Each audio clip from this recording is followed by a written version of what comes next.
Like Silent Hill 2 is like baby's first Silent Hill. You said, well, everyone says it's fun with a friend, and that's literally it. Who talking about they like Resident Evil 5? You're wrong. That game is terrible. It's ass. It's garbage. It's doo-doo. It's that stuff that comes out of your butthole. It's shit. Number 2, it is a garbage game. Stop buying video games on day one.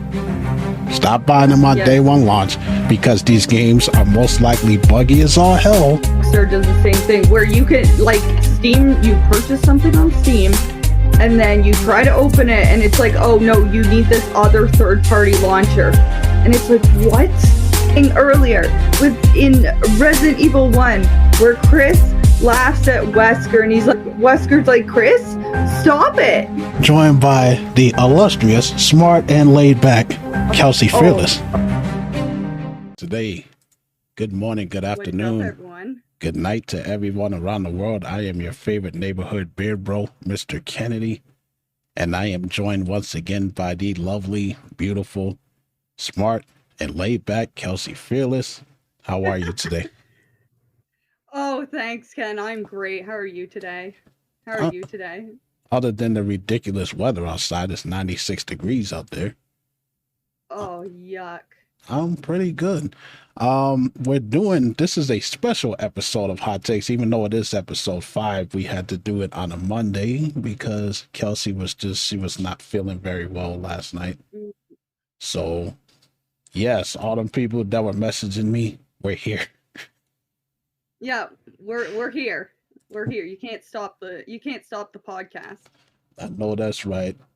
I hope everybody's doing good today. But yes, welcome to episode 5 of Hot Takes Podcast. I hope everybody's doing good today.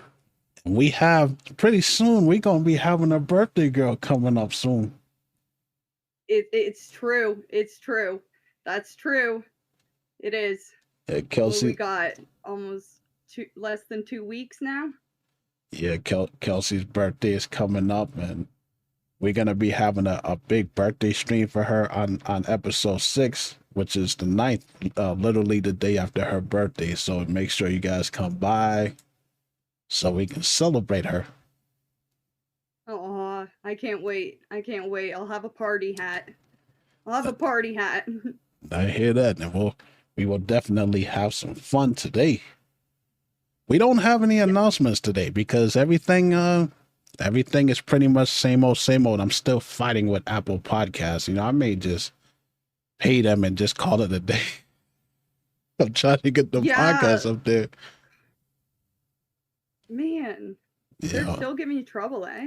Yeah, they're still being a pain in the ass because, Apple's got to do everything that Apple does. But anyways, as you guys can see, the links up there on the top of my stream. We're on Spotify, we're on iHeartRadio, Samsung Podcasts, Pandora, Podchaser, Spreaker, Amazon Music, YouTube, and Twitch. So there's no damn excuse why y'all can't listen to the podcast, man. Exactly. Come on. If you don't listen to the podcast, then Michael Myers is going to come by your house and slash all your tires. Oh my God. Michael Myers. Imagine how frustrating that would be. You get up and go to work and find Michael Myers just cut up your tires like confetti, man. Slashed your tires. Yes. Oh man. But yes, like I said, I hope everybody's good. Before we get started, make sure, because I got it posted to my chat. Make sure y'all check out my YouTube video that I promised that I was gonna do. It was a little later than I wanted it to be. But can Ada be a main protagonist in her own Resident Evil game? It's about 7 minutes long. I really think you guys will enjoy that video. I think you'll have a lot of fun with that. So make sure y'all check it out after the podcast. After the podcast, we are holding you hostage here. You're not going nowhere. Yeah, we are. You're being held hostage. You're not going anywhere right now, guys. Yes, you belong to us for the next couple of hours. But yes, let's get started here. I have something because my notes are a little longer this time around, but I wanted to have a little bit of fun as we always do. I wanted to list 9 different things of things I like to see change in the video game industry. and you can chime in and tell me what you think as we run through all of them. So, number one, I would like to see them end exclusivity games. I am tired of seeing games that are only exclusive to certain consoles that you can't play anywhere else. There's a couple of games that come to mind as I named before. There is a game, Stellar Blade, which is only for PS5. And that caught my interest. And I'm like, damn, I don't want to pay no $600 just to play that game. Port it to every system. Exactly. Yeah. There's no point now. We have PC. Everything should be on PC at this point. That is true. I mean, at least port it to PC so PC players can play. Like, I just don't understand why we still have games that are exclusive to certain consoles, and then they wonder why their sales are so low because it's only for one console. Yeah, exactly. It's to sell the console, right? Or even worse, are timed exclusives.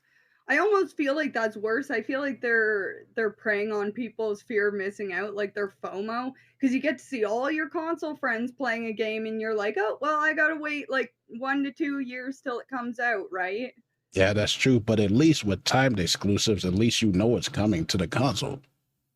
That's true. Because they did that with Resident Evil 4. When Resident Evil 4 came out in 2005, it was time exclusive for the GameCube.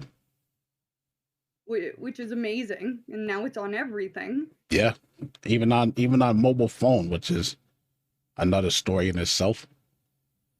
Right? But, I mean, that thing looked like I never seen mobile games look a hell of a lot better now. But back then, when you had I forget what that phone was, but they called it a gamer phone. It looked like absolute trash. A gamer phone. Don't know if I've seen that. I think it was called the N-Gage, the Nokia N-Gage. Oh, yes, the N-Gage. Yes. I know what you're talking about. Yeah, it was. They tried. Lord knows they tried with that. They were ambitious with it, but that thing looks like a taco shell with buttons. A taco shell with buttons, it does. And my fingers were too big. I couldn't even. I'm like, how? Just a keypad, like a phone keypad, is not. It's not the ideal control for a gamer phone. I don't even like the touchscreen. I hate that. That's why I don't play mobile games. I'm like, I'm not trying to do that. Give me a controller. Yeah, I kind of see the appeal for people playing mobile games, but yeah, if you have any other platform, it's not really a point to play mobile games. Gotcha.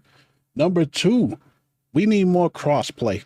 Now, for the people that don't know, whether you believe it or not, there are still some games out here, a lot of games, that are not crossplay at all. Like, you look at a game like Dead by Daylight, great game, but man, I mean, you have cross-platform, but you don't have the feature to do the chat across all games. Like, I have to have Discord open, and somebody has to somebody has to join my Discord chat in order for us to chat if you're on a different console. But it's cross-platform play? Yeah. So it's like you can play with anybody, even on mobile, but if it's the same console, PS5, y'all can chat with each other, Xbox. But if I'm playing on PC and somebody's on the Switch, first off, I feel bad for you, but you got to join my Discord in order for us to talk. But back to my. Man, it's on the Switch. Yeah, I mean, that's crazy. It's on mobile, it's on the Switch, it's on every console they can get it on, which is smart because you want your game to be on all platforms so that all people can play. Sony. It's looking at you. But you do have some games out here that, there's no cross-play and no cross-save either. So it's like if I decided to have a moment of crisis and go buy a Nintendo Switch and I wanted to play Dead by Daylight on that console, I would have to start all over again. Moment of crisis, temporary insanity. Yeah. I'm not bagging on the Switch. I'm just kidding with y'all. But Not. but yeah, like there's still some games out there like no cross play. Like you can't play with each other from different consoles. You have to have the same console. We need to get rid of that. We're in a day and Mhm. age where everything is digital. There is no excuse why I gotta buy an Xbox Series X just to be able to play a game with somebody. It makes no sense Yeah. to me. Number Yeah. number three, and this is probably never gonna happen, but we need to lower these damn prices on these video games, man. They getting crazy Never with gonna this stuff. happen. $70, $75 for a game. You guys are crazy. And my father laughs at me every now and again because when I was a kid and I would come to him with that long Christmas list down to the ground of everything that I wanted, and it would be like 6, 7 Nintendo games. My father's like, games always cost that much. Now they were a little cheaper back then, but $70, True. I can't pay $70 for no game, man. Like No. I just can't. It's just way too much. I've said it before, Especially like when most of them go on sale in like 6 months anyways. yeah, especially if you're a Steam player. Like I bought Dead by Daylight for under $10. And then I bought it for Lord. Because I was like, Yeah. you know, and that the two games that you mentioned that you wanted, those games are I could buy both of those for under $20. See? See? But it's like, it's just I just think that it's way too much. And I've said it before that they expect for people to buy their console. Like it's like $400, $500, $600. And then you gotta pay for the online service to be able to play online. And then you have to pay $70 just to have one game for the console. And it's gonna get worse because once everything becomes digital, they're going to be having stuff at full price a lot in these stores. You know, I mean, you'll have sales. People are going to have to rely on third party websites to try to get cheaper games because I mean, even though I have Steam, I go to CD Keys for my stuff. Yeah. So it's like we need to. It's not going to happen, and as crazy as it sounds, for America, where I live. Where $70, if you go to other countries like Australia and stuff, them dudes is paying over $100 for one game. Oh, I know. Oh yeah. Oh yeah. Some places it's like incredible. And I don't get it because we don't need why are we paying the full price for the digital version now? When we like the same price for the digital version as we were playing for the physical version. Like yeah, the price of games stayed the same, but we're getting less and less. Yeah, We and don't it's even get the box, we don't get the game, no manual. and that's not even counting like if they have like special editions and stuff like that. If you think I'm gonna pay over Yeah. $100 just to have every little bit of DLC or every little bit of costumes or cosmetics, they out of their mind. I'm not paying for that stuff. Like I bought again. I keep bringing up Dead by Daylight. Shows you how much I be playing it. But I bought that game and I paid $5 to get Jill, and that was it. Like Yeah, well, that's money well spent. you better believe it. I also got Heather as well too, or Cheryl as they Well like to call spent. her. Actually, actually, Actually, I'm work. they are not my friends. Yeah, I'm Or working. they are. I'm working on making that a soundbite so I can start using that. Oh man. Anyways, That's a good one. let's move on to number 4. Backwards compatibility. Now they're much better with this stuff now. They are much better with it. But I still think we just need to go full straight ahead, full steam ahead. PS5, I know the consoles they would be costing more if they did that, but there's no reason why you can't have the PS5 play PS4 games, PS3, PS2, and PS1 games. It should be able to go all the way back. And even throwing And I'm sorry, go ahead. go ahead. No, go ahead. Go ahead. Even give us some PSP and PS Vita playthroughs on that too. Xbox, Y'all should be able to play the series games. Y'all should be able to play the Xbox One games, the 360 games, and the original Xbox. Nintendo, yeah. Skipping along. They'll just resell it. They'll just sell you it again on a different platform. And I think that's the thing with backwards compatibility. I think it's easier for them to sell games from, like, PS2, PS3, whatever era on the store online.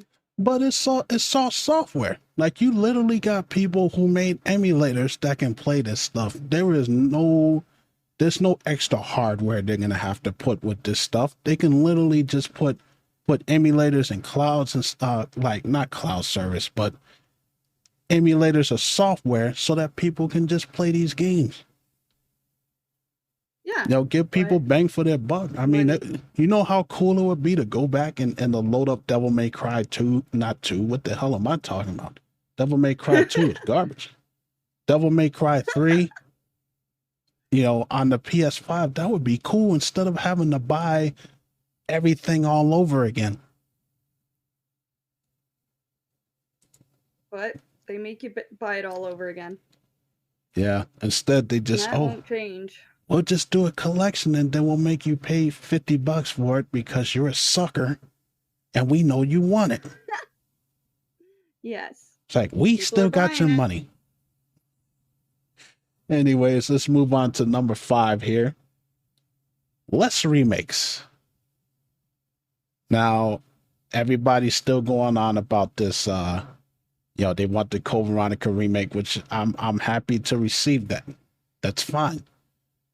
But I don't need Capcom relying on this like a crutch like they did with the costumes in Street Fighter 4. I don't want a whole bunch of remakes. You're going to have to move along and do something different after a while. Everybody's talking about this Resident Evil 1 remake. And I've stated before, I don't want it. I don't need it. We have one that's good. Resident Evil Code Veronica, go ahead and remake that. Remake Dino Crisis. I'd like to see that. And then people are talking about,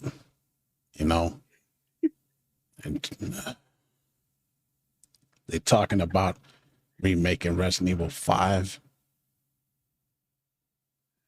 And every time somebody mentions that, I could just picture myself just showing up at Capcom's headquarters and just taking those plans for a Resident Evil 5 remake and just burning them outside in the parking lot, never to be seen again. We don't need no Resident Evil 5 remake, man. We need Resident Evil 9. Yeah, they're talking about Resident Evil 9. They're talking about announcing that in January of next year, and they're talking about doing like an open world thing. I'm not really gonna say much about it until we get some concrete stuff. Yeah, because I don't want to be like open world Resident Evil. I could dig that. If it's something like they did with State of Decay, where you could just, that'd be cool. That would be pretty damn cool. Dino Crisis 3 was Dino Crisis 3 was trash. I don't even consider that to be a Dino Crisis game. When they came out with that crap on the Xbox, man, it was just like the third birthday. They call that a Parasite Eve game. I don't call that no Parasite Eve game. Oh yeah. But they need to go back and remake it. The second Dino Crisis, I don't think that was an action shooter type of game. I don't think that needs a remake. I think that Capcom should just take the first Dino Crisis, remake that, and then do the Code Veronica and then chill with the remakes. My whole point is I don't want it to become a crutch to where they just go back and just keep remaking games to make money and then we don't get nothing new. Square Enix as well too. Square Enix remake the first Parasite Eve and then move on. Give me a new Bushido Blade. I would jump at that before I would play the Parasite Eve remake. And I will say this. Remaking all the Final Fantasy. I will say this and then I will move on. If you're gonna remake, if you are gonna do Code Veronica, if you did do Dino Crisis, do it right. Don't half-ass it like you did Resident Evil 3 the remake. Yuck. Take everything in that original Dino Crisis and remake it from the ground up. Period. Anyways, It though, would be so good. yes, it would. Can you imagine? Like, can you imagine what the dinosaurs would look like? Your Regina being chased by a giant T-Rex. That jump would be horrifying, man. It would be so good. It'd be so good. Yeah, it would. I would love to play that. Anyways, let's move on. Number 6, bring back multiplayer split screen. There's no reason for me to have to, if I want to play a video game with one of my friends at their house, I should not have to bring my console to connect to the internet so that we can do do multiplayer. What happened to multiplayer split screen? Remember 007 for the Nintendo 64? Oh yeah. When you had four screens and you could do 4 players, they don't even have that no more. They don't have split screen multiplayer anymore. Why do I have to bring my console, then connect it to his internet, and then we could play the game together? That's ridiculous. You know, people do go to each other's houses, right? Not everybody sits at home and just plays online all the damn time. Bring it back. Stop taking away features from us, man. I think gaming is so antisocial now. Like even online gaming is so antisocial. I noticed that. Like and I get people can be toxic in games. Sorry, I grew up in the toxic era. But like it's so antisocial because I used to love going and yeah, like usually it would be like fighting games. You just get a group of people and you'd like you'd like switch out the loser or the winner or whatever. Not anymore. We don't have that anymore. Yeah, I wish they would bring that back,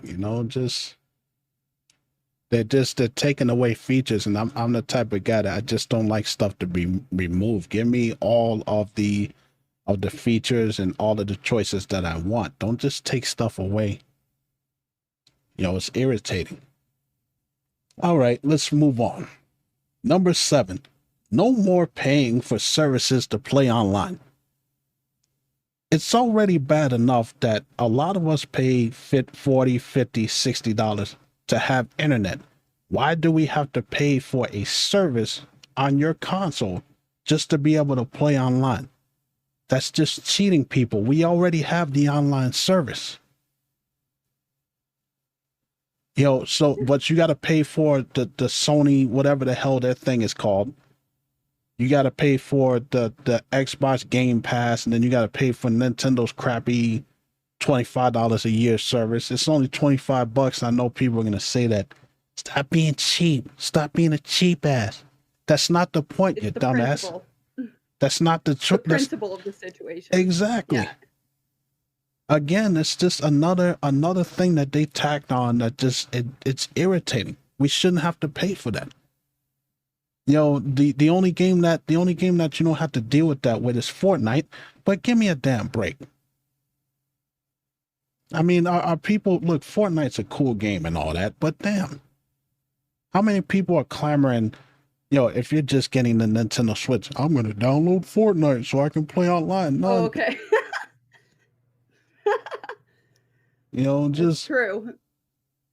Like, it's ridiculous, man. No more paying for that stuff, or at least lower it, because they're talking about increasing. I've seen it.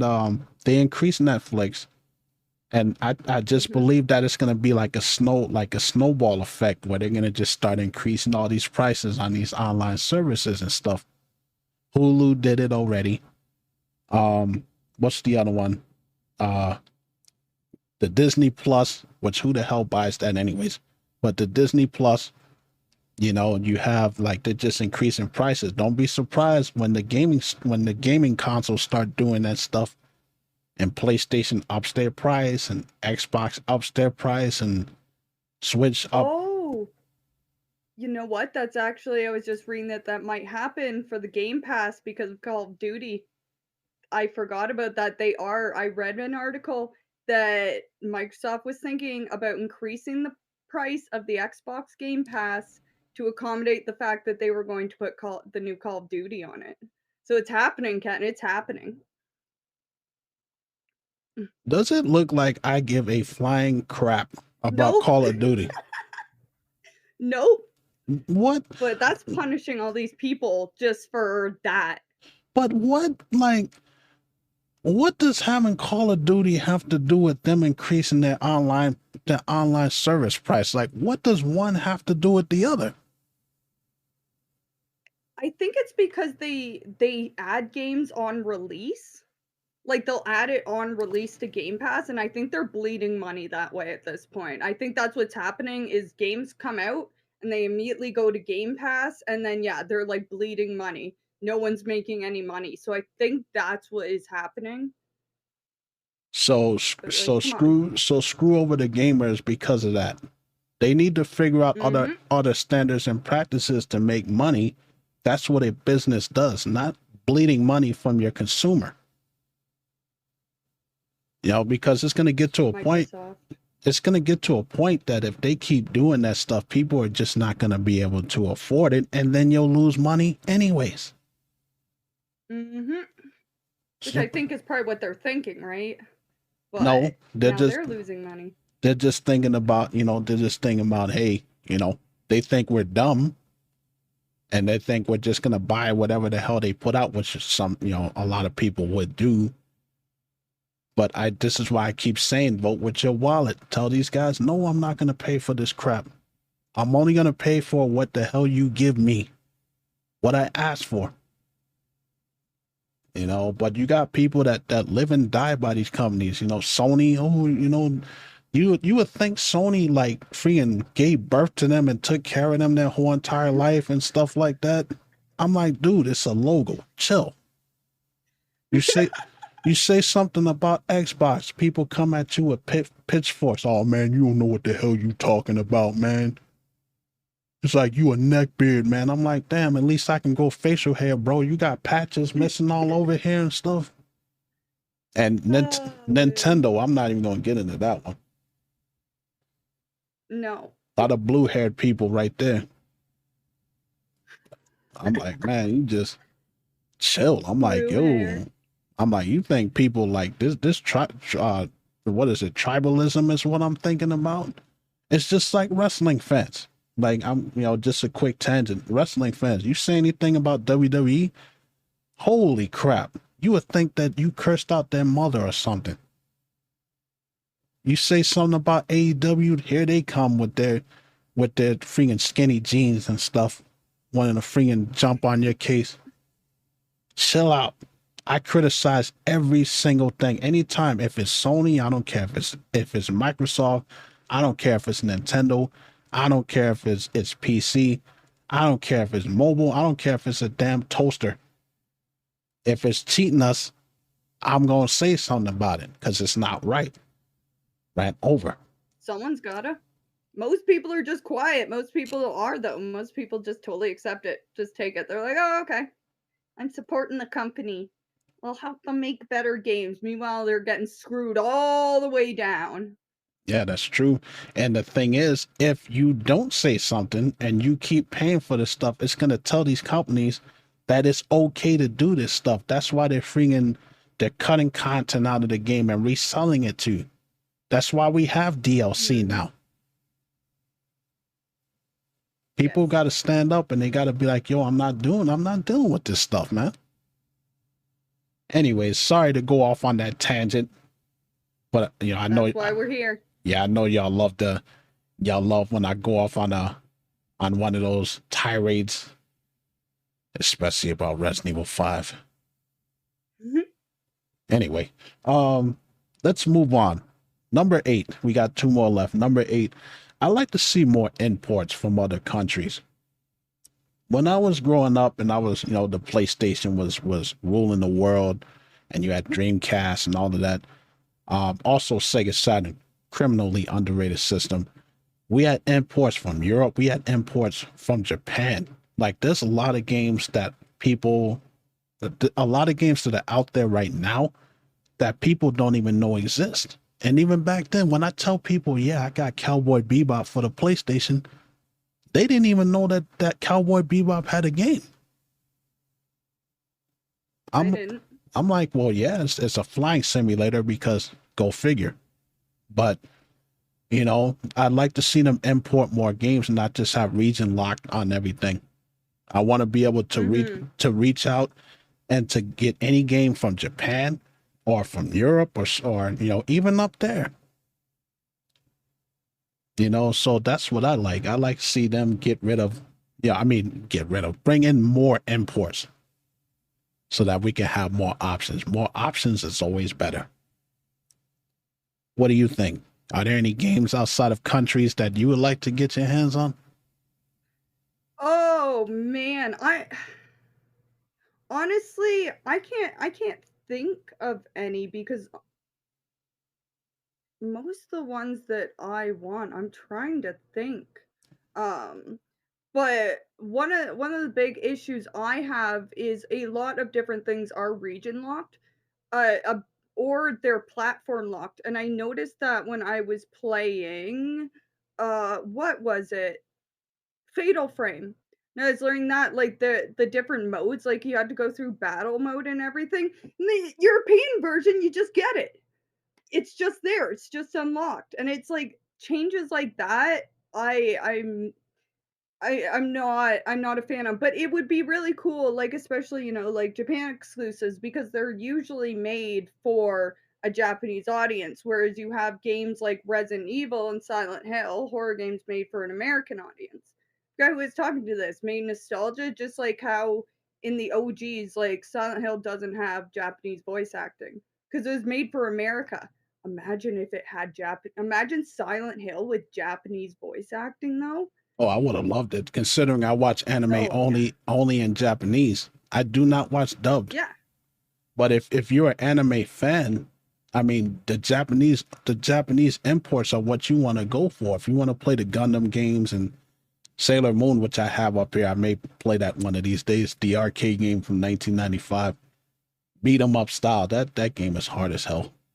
I vaguely I vaguely remember. I think it was in a Pizza Hut. I saw it like 2 or 3 times, and because you used to have the arcade machine, and then they changed it to Final Fight. But yeah, this just I just like to have all options, especially if I'm spending my hard-earned money on stuff. I don't like options taken away from me, and that's the whole point of this list. And everybody's getting screwed in some kind of way. Anyways, though, let's move on to number 9. Number 9 is if you're a PC player and that's what you're used to, or if you decide to go back to console, consoles need to have more keyboard and mouse support. Now, for Xbox, I don't know about Sony just yet because I haven't had a PlayStation since PlayStation 3 because I went on to the Xbox 360 and then I had the Xbox One and then the Series X. We need more keyboard and mouse support. Now, there are some games that have, I think it's maybe like 10 or 15 games total that have keyboard and mouse. And of course, one of them is Fortnite, but Of course. I like to see keyboard and mouse. I like to see that option implemented in every single game. Like if you want to play on controller, you should have the choice to do that. If you want to do keyboard and mouse, then you should be able to do that as well. But there's a problem. One of the issues that I had, because when I was playing Fortnite on the console, if the system went to sleep, then your keyboard and all that stuff was shut off. So So you it's can't wake it up back up? you can, but if you're in the middle of a game or something and like the light goes off on your Xbox, everything goes dead. So it's like the keyboard goes dead, the mouse doesn't work. It works, but you have to Uh, wake it back up. So imagine, you're almost about to win. You're in the middle of a fight, goes to sleep, you're dead. oh Lord. And then the next thing you know, you're taking a hammer to your keyboard. It's not healthy, folks. But yeah, I don't know about Sony. I think that Sony does have. I think Sony does have some games that you can play keyboard and mouse, but it's like I think it's games like Zombie Army Trilogy, not Zombie Army Trilogy, Zombie Army 4. I know for a fact that that's keyboard and mouse. Call of Duty, but who gives a shit? Um, you know, but I think like 10 or 15 games you could play keyboard and mouse. I like to see that feature put in all games. You know. Yeah. Yeah. I bet does Sony make you buy their own personal brand of keyboard and mouse like they do for everything else? No, that sounds more Uh, like what Microsoft would do. Actually, yeah. I know they do that. I know people who stream and stuff say like if you're trying to stream from a PlayStation, you can only use Sony's camera. Yeah. So And I that's guess curious. they could do that with the Switch too. They'd be like, "Yo, go back and buy the Apple II computer keyboard." And A monster of a keyboard. like, we got keyboard and mouse support. You just go and get this old antiquated keyboard Yeah. with a big ass mouse. Remember the mouse with the trackball? You won't even be able to use I Bluetooth. know. And then you'd have to take out the trackball and you have to like clean it off and stuff. I remember that. Yeah. Nintendo fans are gonna hate my guts. Anyways, though, so that's the 9 things that I wanted to see change about the video game industry. Are we gonna get some of those things like the price drop? Hell no. But it will go up. But it just will make gaming more fun for myself, and I'm pretty sure a lot of you guys as well.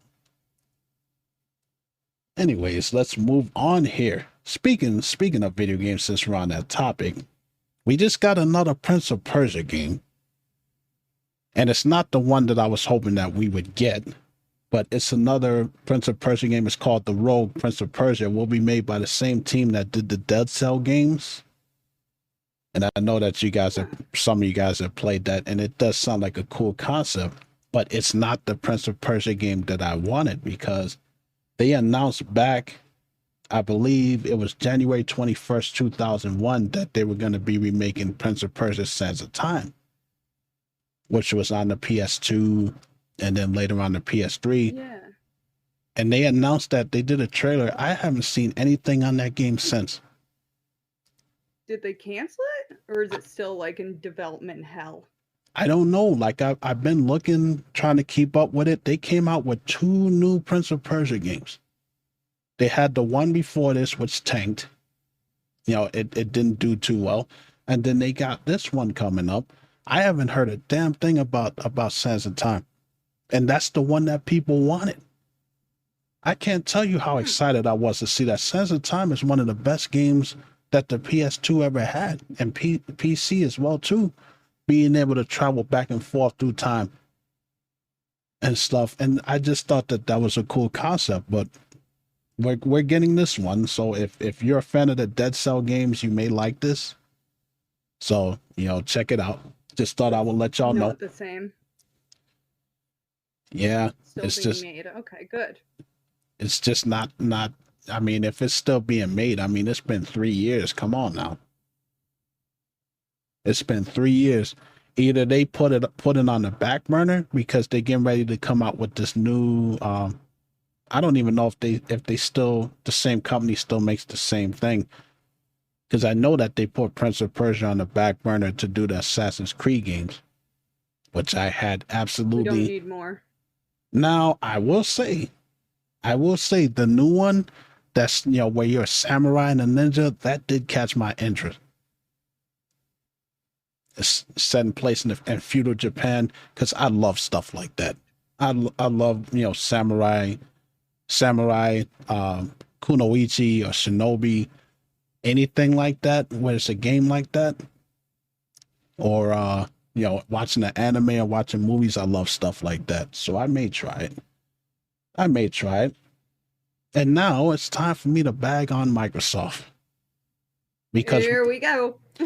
we don't just do that for Nintendo. We do it for everybody. All right, Microsoft. Now we've had the Xbox, We had the Xbox 360, Xbox One series, and we got the Series X and Series S. Can you explain to me why that you guys are still including battery-powered controllers in your consoles when every other console has rechargeable controllers? You have I know. PlayStation has had it since the PS3. Even Nintendo has it. The Joy-Cons are rechargeable. Why do I still have to buy AA batteries to use your controller? I know. And Bane of my existence. And before somebody says, well, you can buy rechargeable batteries, why? Why should I have to do that? It's just another extra thing that I gotta pay for. And I know they have a rechargeable controller, but that thing is like $150. Used. And I'm like, you gotta be kidding me. Like, there is no excuse why you have to have AA batteries. I should not have to buy a freaking battery pack and then have to plug it into the wall and wait for it to charge with the Jeopardy music playing in the background. Jeopardy music.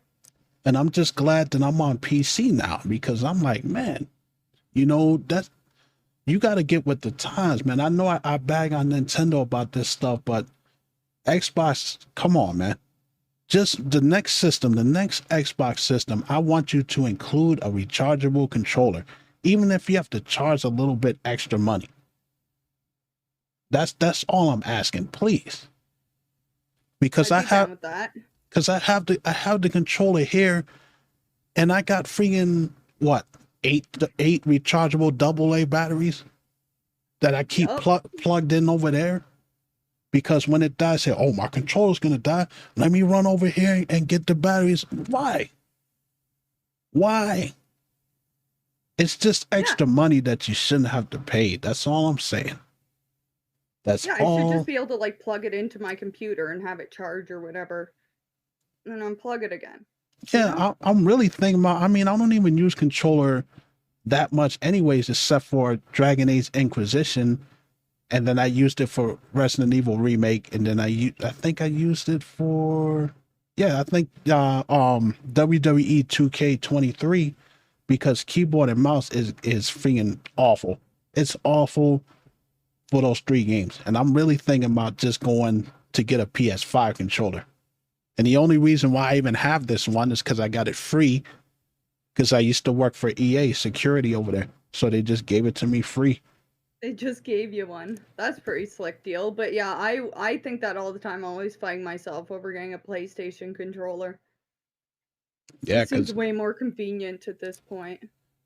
And it's like, that's true. I mean, because if Nintendo with the Switch, the Joy-Cons are rechargeable, there should be no reason, Microsoft, if you're going to charge extra money for things, at least add something like that. I don't want no damn hairdo that you charge extra money for. Give me a freaking controller that's rechargeable. That's all I'm saying. Another thing I'd like to see them change. Another thing that I would like to see them change is I like more plug and play features for their console.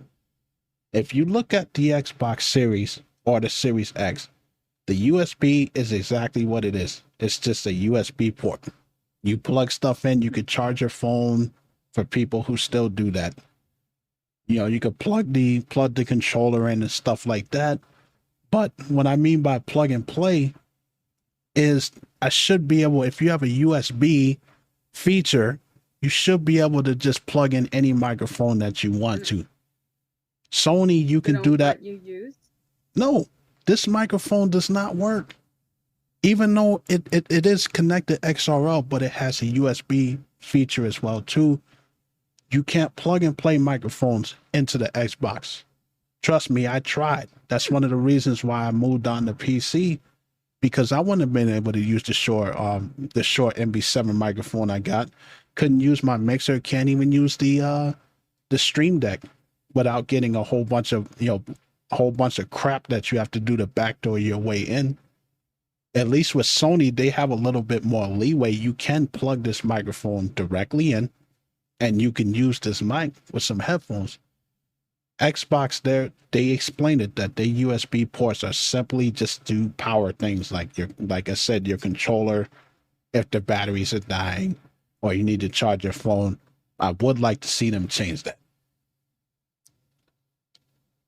You know, because a lot of people don't really headset mics. I'm not really a fan of that. You know, I don't really like, you know, I don't want to look like no helicopter pilot with a freaking headset and a microphone coming here. I want good quality audio.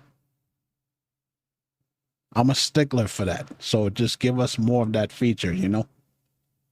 It could be so easy. Yeah, because you got some good microphones out there right now, like the Audio Technica AT2020. That's a damn good microphone. That's got a USB feature. And that would just, if you're streaming off the Xbox, that would make your audio that much better just like that. You got the pod mic. You know, you got this microphone. If you want to get the SM7, well, the SM7B is XRL only. But you got some really good mics. I don't want to, you know, just use a headset mic. There's a lot of people that really don't like to have these things on their head while they're playing the game. And it just would be nice to just have more plug and play. You know, that's all I'm saying. Yeah. And Nintendo, again, going back to that, I couldn't even use these. Now, these are headphones, but it also has a detachable microphone.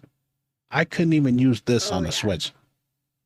I have to buy their little crappy cotton candy colored headsets that work on there. And then you have to download the Nintendo chat thing on your phone and then plug it in there, and then you have to do voice chat through that. And I'm like, what is this ass backwards stuff, man? Holy crap. Anyways, though. All right. So I'm done bagging on Microsoft. Microsoft fans, put the pitchforks down. Don't be burning stuff outside of my place. Don't be calling my phone just to say Resident Evil 5 repeatedly just to get me riled up. Yeah. Nintendo will catch up eventually, just like Apple will catch up eventually. 10 years from now, when Apple has their first foldable phone, it'll be the same thing again. Nintendo's slow. And they talking about coming out, Furukawa was talking about announcing the new Nintendo Switch in March or April of next year. And I just hope that it's a more powerful console, because you have a lot of companies, AAA companies, that are admitting that they're skipping the Switch because it's not powerful enough to run their stuff. These games are getting way, way bigger. Like these games, some of these games like 150 gigabytes. Imagine what they're putting in that stuff. And it's like, you know, when it comes to Apple, you know, it took them all the way up, like I said before, it took them all the way up until the iPhone 15 to finally give you Type-C charging for the phones. We were just talking about that in chat. Yeah, I know, and that's crazy. Yeah, I got the 13. I got the 13 right here. Still that damn lightning cable crap. Oh God. Just take too long to get anywhere. But anyways, since we're ranting about stuff, and since y'all seem to like that kind of thing, let's talk about GameStop. I can't even believe they're even still around. But yes, let's talk about GameStop. GameStop, I believe, needs to start selling PC games. They don't sell any PC games except for online at full price. And then they got a couple of their crappy PC accessories. But I would like to actually see them sell PC games in store. That's what I like to see. And one of the things that they've been doing for years that I really wish that they wouldn't do anymore, but it doesn't look like they're going to do that. How is it that you can have a stack of video games like that damn high, and then you go in there and you trade it? It's like, yo, I'm about to trade this and get some money and stuff, man, so I can go buy a new game. And you got 20, 25 games, and they do that. Oh yeah, it comes up to $5.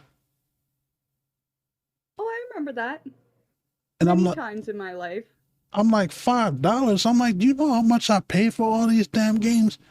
I paid over $30 for most of these games. It's like, yeah, $5. And then they'll turn around and take those games and they'll put it on the shelf and sell it for like $30, $35, $40. I'm like, why y'all doing that to people, man? Cheating the shit out of people, man. I remember that. I used to hate that crap because I'd be like, man, they'd be like, oh, you can go sell it. And you know the answer they would give you? Well, you can go to the pawn shop and sell it there. I'm like, man, give me more there. They don't give you nothing. They go based off of what they go to based off of what GameStop or Best Buy has, and then they go by that. Yeah. So you're getting screwed either way. There was a local like secondhand game store that I used to in a city I lived with, and that was the only one. That was the only one that like they were fair, and then also you could pay them in Tim Hortons gift cards. You could trade them Tim Hortons gift cards. You could trade the owner. So like coffee gift cards for games. It was great. And then they had a wall of shame for every person that had ever given, like, it was so funny. Every person that had given them an empty gift card, they had a wall of shame.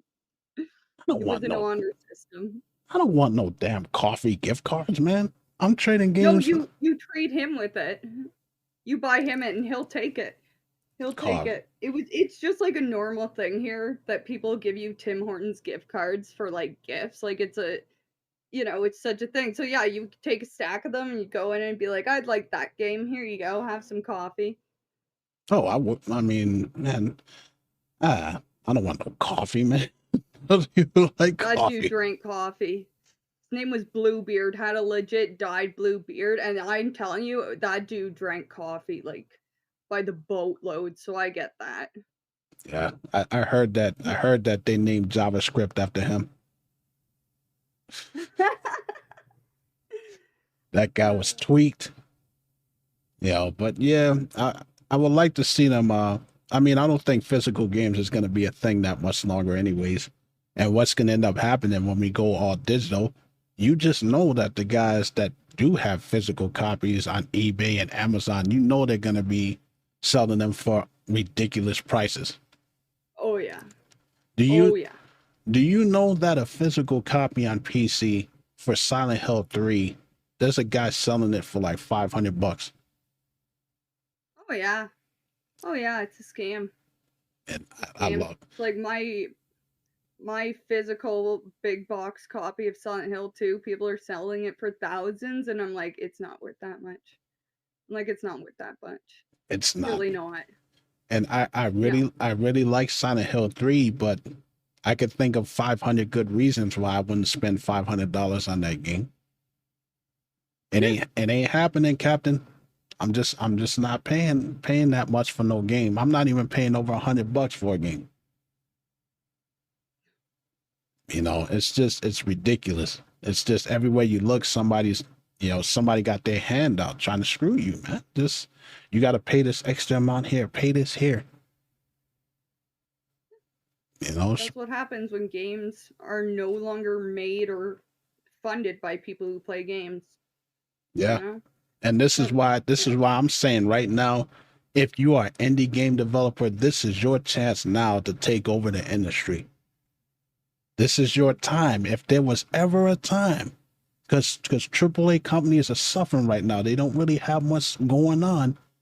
Square Enix lost over $120 million last year in canceled games. And the rest, Resident Evil, I was about to say, get it off your mind, man. Final Fantasy VII, Final Fantasy VII, the remake, it didn't sell so well. So I heard that with the Alone in the Dark remake too was a failure. Yeah, because it sucks. Off thing, but yeah. No, I'm not gonna say it sucks. I'm gonna try it first, but it really does. It really looks like amateur hour. It looks like a older console game, that they have, and it didn't sell very well. Plus, it was full of glitches and all that stuff too. But if you're, like I said, if you're an indie game developer, this is your chance because you guys, a lot of the games that y'all got out there, Torment of Souls, excellent game. You know, this what's Hmm. it, Bloodstained Ritual of the Night. If you're a fan of the Castlevania games like Symphony of the Night, you would love that.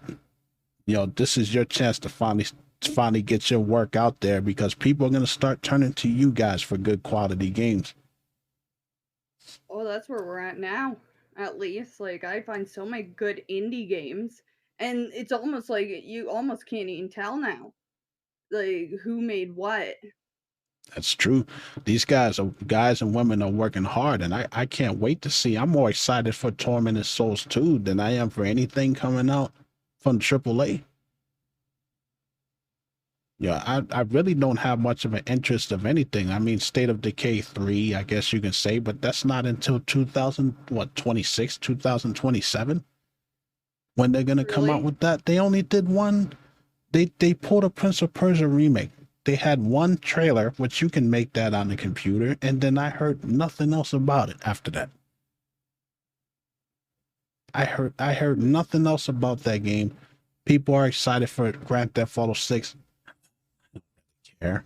Like I like Grand Theft Auto. Like Vice City was cool. I don't really care. Like that doesn't really grab me. Grand Theft Auto 6. What they freaking do? You know, I'm more excited for, like I said, I'm more excited for Tormented Souls 2 than anything else. Even more than When Metal is Gear. Tormented Souls 2 coming out? I'm sorry, Do you know when Tormented Souls 2 is coming out? no date. Sorry, I didn't know if there was a date. No, okay. Didn't It's, think it's so. to be determined. But Yeah. they are working on it. I mean, because this is an indie game. This is an indie game developer, so you know that it takes a little bit longer for them because they don't have the amount of money that a Sony would have, or a Nintendo, or a Microsoft. But yeah, so let me ask you a question. Moving along here, what is your favorite video game memory?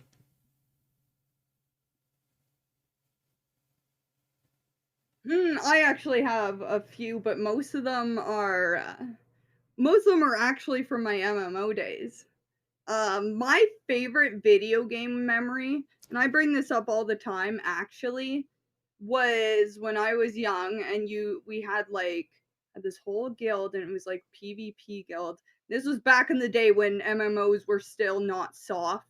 Like nowadays they don't even have this kind of open world PvP where you can like make rivalries and thing. But I can remember like I'd be coming home weekend after school, getting on with gang. There would be like 100 to 200 people fighting each other.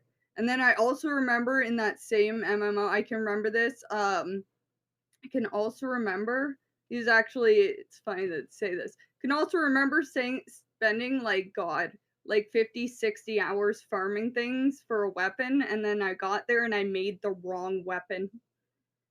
And I always thought that was funny.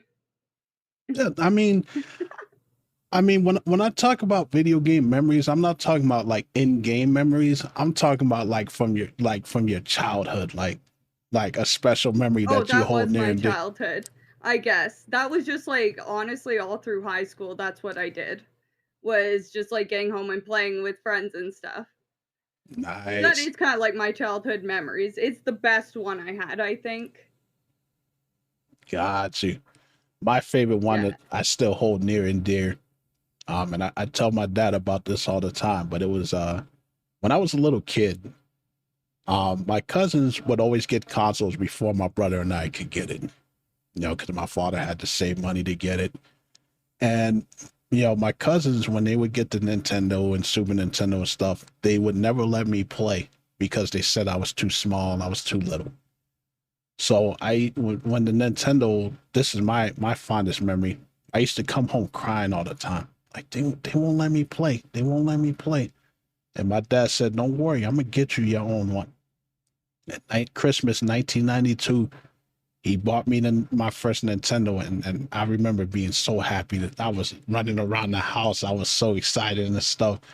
And that is, to me, that's the my fondest memory of my whole entire life like that feeling because I loved it and I played the hell out of that system. And then he did it again for the Super Nintendo because when they got the Super Nintendo, they wouldn't let me play that. So I would come home upset, and he's like, "I'm gonna get you your own." And you know, a lot of people in my family were like, "Oh, he's just gonna break it," and my father's like, "And I'll just buy him another one. I want him to have his own Well, things. I don't want my son coming home crying. He needs to have his own." And that's that to me. That's a memory that I go back and I think about all the time. I mean, I was 6 years old, and yeah, I still remember how that feeling that I was feeling back then. It's like my dad's I the remember best. that. My dad's the best. That's Oh yeah, my dad the exact same thing. My dad was always a gamer, so we usually had PC. But I can remember, you remember when Toys R Us or just Yes. like any sort of thing, and they had the demo of the consoles. I can remember my sister and I, and we were big into Pokemon as kids, right? We found an N64 that had Pokemon Stadium. And I can remember us driving all the way back from the mall. We're like telling my dad, like, oh, we want. I guess he went and talked to my mother. And then he disappeared for like half an hour and came back, and we had an N64. Yeah. I got that in 1997. But that's a cool memory though, because it's like, you know, those are the things that really make you smile when you go back and you think about stuff like that. And it was something that my father told me, you know, to tell a quick story about my dad. Um, I didn't realize it until he told me, because he's the youngest of his family and I'm the youngest of mine. So we had that connection. Whenever my father would buy me things, whether it was toys, like my stuff was always bigger and better colors than everybody else's. So like when I'll give you like Mighty Morphin Power Rangers for an example. Everybody would have the regular colors. My stuff would be chrome colored, like shiny colored. Superhuman Samurai Cyber Squad. Everybody had the original, like the blue, red, and gray colored one. Mine was gold. Mine was gold and blue. So I always have, and I didn't realize it until he was telling me. He's like, you realize that your stuff always was better than everybody else's. Like with X-Men, like my brother had Bishop. He had a giant Bishop. He had a I forget the other one. I think it was Mr. Sinister, I think he had. I had Cyclops, but it was gold. It was a gold Cyclops. And then I had a gold Sabretooth. So my stuff was always bigger, a better color. And I'm like, damn, I didn't even realize that. He's like, I was just letting you know that I know exactly how you feel. And that, you know, and that's just things like that. Like I said, my father's the Yeah. best. My father's the best. You were the baby of the family, huh? You got treated like royalty as the baby. Well, it I was was the baby of the family.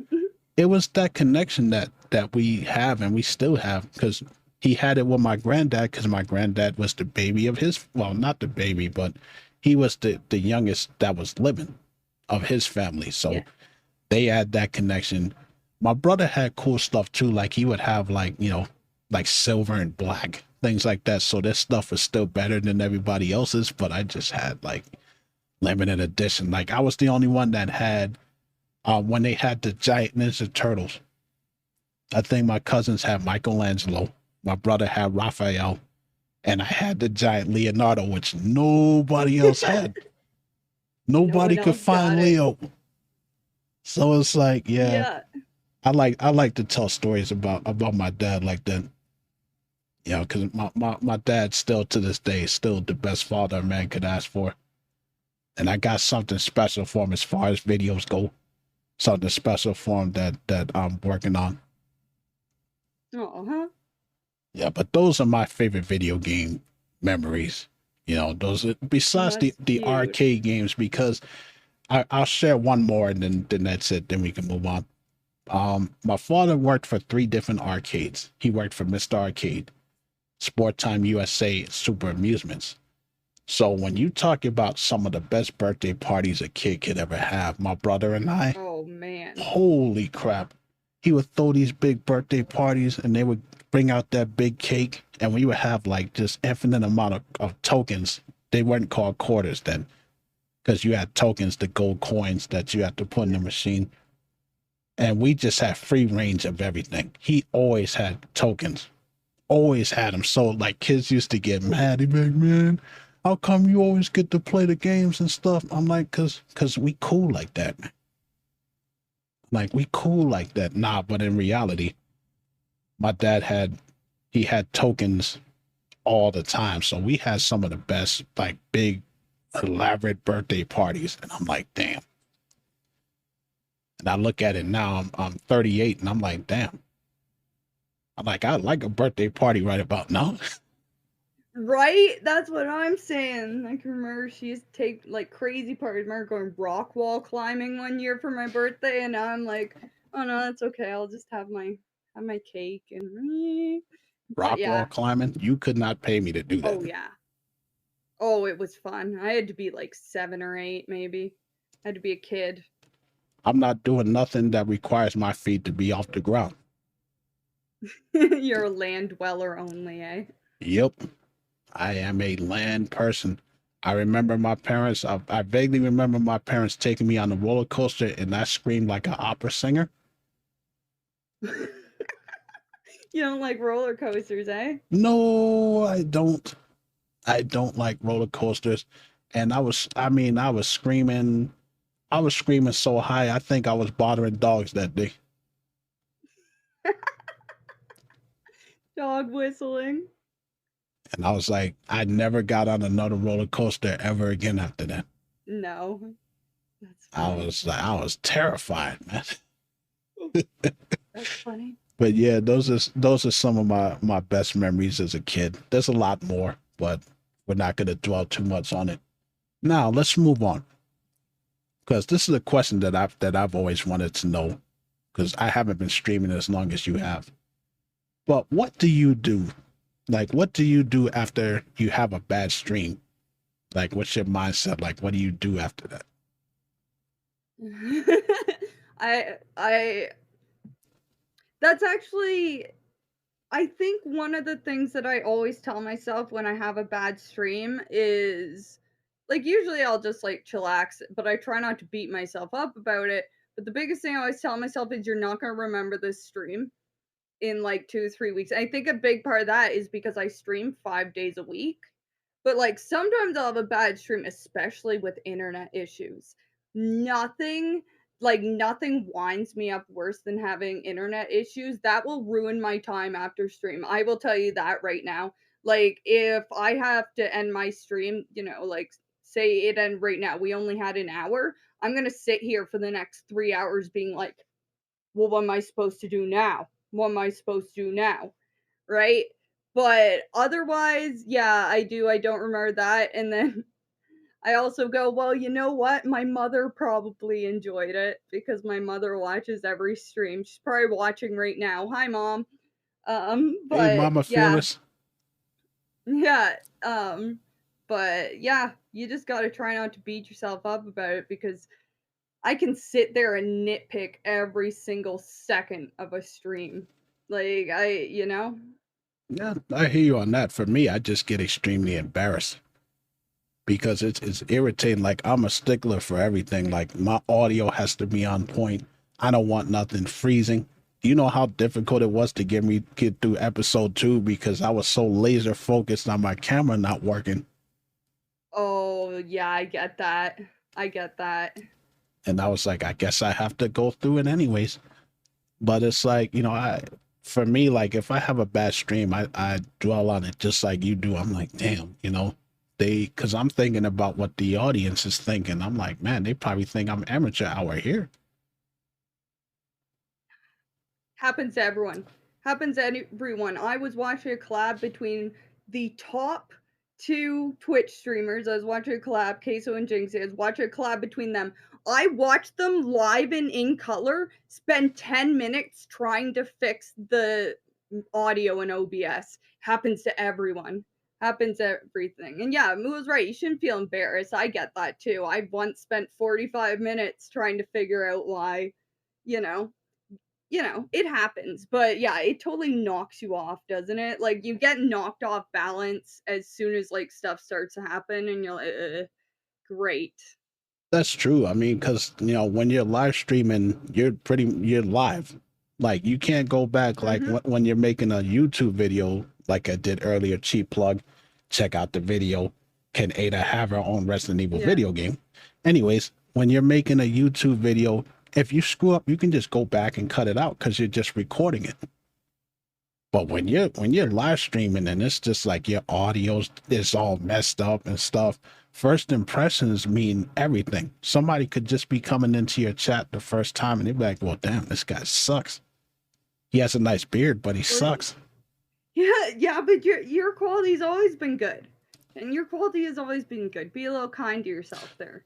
You know? It wasn't always good. If you go back and you listen to the earlier streams, because I was still learning about compression and I was still learning about noise gate and all that stuff. So, like, I think it's noticeable in my Bloodstained Ritual of the Night playthroughs. A lot of the words that I would start to say something and then the word would get cut off because there was too much compression on my audio. So I finally got it, like, as of when I started playing, like, Resident Evil 4 and all that, I finally got my audio to work the way that I wanted it to, where everything is just crisp and clear, and I sound like I could be like in one of those commercials talking about Toyota cars. Toyota cars, yeah. Yeah, the voiceovers. Yeah. I can do that stuff. I know I can. Or I could play an evil villain in absolutely. I could play an evil villain in a cartoon or something, like an evil version of SpongeBob or something. An evil version of SpongeBob, that'd be great. It's like, I don't want no damn Krabby Patties, man. We don't need that kind of stuff around here. But yes, for me, I have learned to kind of shrug it off more. Because when I first started, I was mad. Like remember when I had to cancel the Lara Croft and the Temple of Osiris playthrough? Yeah, I do remember that. I was mad because there's a bug in that game. And I went to read on it, but there's a bug in it that kills your audio. Oh, really? So it wasn't even really your fault. It was the damn game. Yeah, it wasn't my fault. Like it's a port in a piece, bug in a PC port where whenever you would go to record or anything like that, or you go to play the game, even on voice chat, it would kill your mic, and they never patched it. They never patched it, really? So I was like, all right, I'm gonna just cancel it. Whatever. It's not like I was clamoring to really play that game anyway. Yeah, but then it throws you off track when it happens, right? It does, because now you're going through everything trying to figure out if it's your mic that's not working, if it's OBS that's not working, if it's the audio mixer. And you're going through all the stuff, and then you find out it's a bug. Hey, I see the bunny in the background. Oh, yeah, he was in the background. I think he hopped off now, but yeah, Odie was coming to say hi. Hey, Odie, what's going on, Bunny King? Yeah, I just saw him jump off the couch. Yeah. Yes, but let's move on here because I want to talk about this for a second. We got 2 canceled games that I'm disappointed about. This source comes from Game Informer. Remedy has canceled its Control spinoff. It was called Codename Kestrel, which was the spinoff of it's like where you take control of the people that works I forget what her name was. God, I forgot. That works under Jesse. And you have like your own spinoff adventure. Remedy canceled that game, and they canceled it because they wanted to focus more on Control 2. And they're focusing more on the Max Payne 1 and 2 remakes, which is coming out soon. So they wanted to spread that out to focus on those games. And I'm like, come on, man. Ugh. You had a lot of people that were excited about that one. But according to the CEO, Tero Vertala, I think that's his name, he stated in a press release, our other projects have advanced well and are moving to the next stages of development, and focusing on them provides us with benefits. In other words, we needed to downsize. Ah. That's basically what that means. That's just corporate mumbo jumbo for we needed to save money. Another game that was canceled was The Division Heartland, which was another free-to-play shooter game in the Division universe. Really? Yeah, they canceled that. It was announced back in 2021. And it was going to be developed by Red Storm Studios. Ubisoft revealed the cancellation in the earnings report as part of Ubisoft's efforts to streamline its operations and adapt to its evolving market trends. There has been further reorganizations within the global publishing teams. Ubisoft has decided to stop development on The Division Heartlands and redeploy resources to bigger opportunities such as X-Defiance and Rainbow Six. In other words, we needed to downsize and we needed to save money. For what's making us money. Yeah, and they're going for, what's making them actual money. Because I know that everything you listed is an actual money maker for them. That's literally what that is. That's literally what they said. If you sift through all of that corporate crap, they wanted to focus on the stuff that they think would make them more money, which is what companies do. You go with what works. I have no idea what X-Defiant is. I've never heard of it. But maybe that's just me. I know about Rainbow Six. Yeah. But fine. I know the name. I know Rainbow Six way more than that, though. Yeah, I do. But you got to do what you got to do. I really wanted to see what that Control spinoff would be, but I would much rather get the Max Payne 1 and 2 remake collection, and I'd much rather get Control 2. I'd rather them focus more on those things, and possibly Alan Wake 3 if they decide to do one. But that'd be cool. I'd much rather get that than, to play a spinoff. But not everybody feels that way. But I figured I'd put that there. And, The Division Heartland, it probably would have been something like, along the ways of, like not Fortnite, but what's the other one that everybody plays? Like, it's a free-to-play, so it's one of those ones you'll be paying for cosmetics and costumes and weapons and stuff like that. So, I'm trying to think, I'm like, there's so many free-to-plays. Yeah, and that's gonna be very common in later on as well too. They're gonna be having a lot of those. But I had to look into it because since I played the Division 2, I'm in a Facebook group and they're posting all kinds of disappointing stuff about that, that they was looking forward to that. I ain't really have a dog in the fight, but I figured I was like, it did sound interesting just to be able to, but what else could you possibly do though? Like, is it just a battle royale? I mean, is it a PvP shooter? Like, come on. It is what it is. And it just kind of sucks that it got canceled. Anyways, though, let's move on. I want to talk about Contra Operation Galaga. That game is out now. Now, that's a game from the past. I haven't heard nothing on Contra in years. Like, I haven't heard nothing on them in a long time. I know that they came out with one for the Switch, but who cares? I just know that it bombed. It bombed really badly. Must have if I didn't hear it.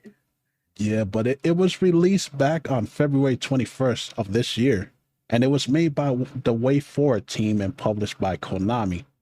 Way Forward, the reason why I'm even mentioning this is because Way Forward seems to be like the king of beat 'em ups now. Like, they got some good games that I played. Like, they had the Blood Rain Betrayal game that came out on the PS3. That was a great game, and it was very colorful and in a different style. They had the Double Dragon Neon beat 'em up game. That game was a hell of a lot of fun to play. And they also did, I believe they did the new Ninja Turtles beat 'em up. which was a lot of fun. It was like 4 players, and you could play as April. There's a Ninja Turtles beat 'em up. There's plenty of them, What? but the newest one, Okay, I the new learned. the newest one that just came out, like it's so cool. You could play as all 4 turtles. You can play as April, and she's going around, clocking dudes in the head with her microphone. It's so cool, man. Oh my god, I love that. I had so much fun That with that. sounds cool. And you could play as Casey Jones in that one too with the hockey mask. So it's like Way Forward is a very good team if you're gonna do beat 'em ups. So I may pick it up because it does look pretty cool. They also did River City Girls, which is like a spinoff of River City Ransom, the old beat 'em ups for the Nintendo stuff. Yeah. Except for it's girls, they got to go and save their boyfriends. So they go through their boyfriends are the guys from River City Ransom for the Nintendo games. That's cute. So they're going through That's cute. kicking people's asses and stuff. But yeah, Way Forward is a great thing. But even deeper than that, I don't know if you noticed, but have you noticed that maybe Capcom is trying to get back in a good, not Capcom, Konami is trying to get back in the good graces of gamers because they're trying to come back with gaming. They're trying to get away from the pachinko machines, which means they're probably not making no money. But they're trying. They're publishing this game. They're trying to come out with the Silent Hill thing. Lord help us. Silent Hill 2. Yep. Metal Gear Solid. Delta Snake Eater. Lord help us. But it seems like Konami is trying. They did mention a couple of years ago that they wanted to try to get back in our good graces and try to get back the fan base that they lost, years ago. I don't know. 20 years ago. I don't know if they can do it. 20 years ago. I don't think so. That's true. I don't know if they can do it because, I'm trying to, I guess you could say casually optimistic about the Metal Gear Solid 3 remake because I love Metal Gear Solid 3 and I want to give them a chance. But it's like when you give the fan base a middle finger as they did for so long and then you expect people to just come back like nothing ever happened. They got a lot of work to do. Not happening. Because y'all remember Metal Gear, what was it? Metal Gear Survive.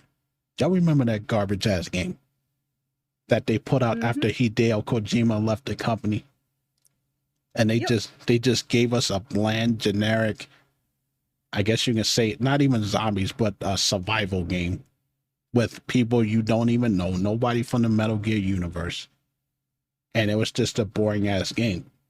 And that soured me on Konami, and I said I would never buy another Konami game ever again. Luckily for me, there were no Konami games after that. Luckily for you, that was the end. So I did stick to my word on that. Much. But I just think that, honestly, I think that Konami's trying to at least get back some of the glory that they lost 20 years ago. And they got a steep hill to climb. Yep. I can't forgive Konami. Probably still buy their games because I'm one. Unfortunately, if there's any fan base that I'm the worst at, but I'm cautiously optimistic about these things. Like I want to give it a chance, and I probably will give it a chance. But this is their only chance with me. Because I'm like, man, if I burn $70 on the new Metal Gear 3 and it sucks, I'm gonna take it right out there to the pond out there and I'll throw it right in there, along with Resident Evil 5. Toss it. I will throw it right there in the pond, never to be seen ever again. Gloop, gloop, gloop. It's gone. And that'll be it. You'll never hear me mention Konami ever again. No. Yes, but now those are all of my notes. So let's move on to Kelsey's notes. So, first thing I talk about is something that probably annoys me multiple times a week, if not a day, depending on when I'm streaming. So, it's all encompassing, but we'll get into the different types. Backseating when you're streaming. Now, this isn't just about people who backseat. I will get into the other subsets of the backseater, but if there is one thing, especially, I don't know who here does difficult modes of games and they usually do the hardest mode the first time. Yes, hands up. But there is nothing worse than someone who has played a game for like 500 plus hours and they see you attempting to do this on their first try and they're like, "Oh, you should be doing this. You should be doing this." And it's like, "Thanks. Thanks, Team Dicklage." Yeah. I actually I'm starting to find it really hard to do Resident Evil games because of that, actually, and that was kind of a rant that I had my stream last time. It's like with what like I can't deal with it. I also like the subset of the backseaters that really annoy me are the ones I call one catters. Which I don't know how many people know how much I hate one catters, which are people who sit in one category on Twitch or they only play one game and then they just like attach themselves to any person that plays that game and they will like, oh god, usually it's either people who play a game like 500 times and they're like, "Well, I beat this game in 12 seconds and I got a high score of 9 million and I took 0 damage and I also got your mom's phone number and it's like, man, I don't care. I really don't care. It drives me insane. The other half of it are people who only watch games and they go and they read like every Wikipedia art, not Wikipedia, every fan wiki article on a game. They watch all of these YouTube like lore discussion things. They watch people stream it and they've never played the game themselves. And I'm sorry, I am on Twitch, so that's a large amount of people. But if you're one of those types, please do not come into a stream. Yeah, you're good. And start like info dumping on people. Just like don't do that. Like really, just like don't because it's rude. It's rude. Yeah, your mom's phone number. What's up, baby? No, and that's just like as I do challenge streams, I get that all the time. And that I just went on a huge tangent though. But I guess the biggest part about it is like if I tell people like, "Oh, I've beat all these games." You look at my if you look at my you look at my entire list of games I've completed. Like if I tell anyone I've beaten these games on these difficulty, most people will be like, "Oh, okay, that's cool." So like so I could go on forever, but yes, I don't like backseaters. I especially don't like one catters, and I most especially do not like people who spend hours and hours and hours and hours on one single game and then come in and they showboat that they, like I said, like beat this game in whatever time, and I'm like, what other games do you play? Oh, that's it. Okay. It's very pretentious, and I do agree. And that was Kelsey's corner, folks. Thank you. Now, it's very pretentious for people to come in. I can't stand that stuff. Especially, I put in the rules. Do not come in here and no backseat gaming. I don't ask for help in any of my playthroughs. You never hear me in anything that I play. Let me figure it out on my own. And there's nothing more, nothing chaps my ass more, as they like to say out here. Than somebody to come in and be like, "Oh, you missed this item in this room, or there's an easier way to beat this boss, or you can do this, or you need to go back because you missed a item." I'm like, yo, chill. If I miss something, I miss it. I did not ask for your help. Just let me play the game on my own. I'll figure it out. I will figure it out. Exactly. Or people who give you information that you already know already because you've been playing the game. Like, there's nothing you can tell Kelsey about Silent Hill 3 that she doesn't know. So it's like, to come in and be like, "Oh, you forgot this or you did this wrong." It's irritating. I'm like, yo, just go away, man. I don't mean to be rude, but I'm like, let me figure it out on my own. That's the fun part about playing video games. You go in blind and you figure it out. Yep. You know, Yep. And I think that's a huge reason why I don't like the people who come in and say, like, the people who say, like, oh, yeah, I've completed this game like 500 times or whatever. And they act like they were born knowing how to do a full, like, no damage run. And it's like, you are watching the process that you went through. And you would probably be embarrassed if someone pulled up all the hours of you learning this process, you know? it's just it's really annoying, and it's like I'm on the fence about like an instant ban when people do that because my rules clearly say in my stream, no backseat gaming, none. Do not come in here trying, especially if I'm just playing the game and I'm just starting out. You come in there with that crap, I'm gonna ban your ass. Like no other chances. Get the hell out of here. Period. It's very pretentious. It's very annoying. I can understand that there's some people that are trying to help you, but it just ruins the experience for me. Like, don't tell me what's around the corner before I get around the corner.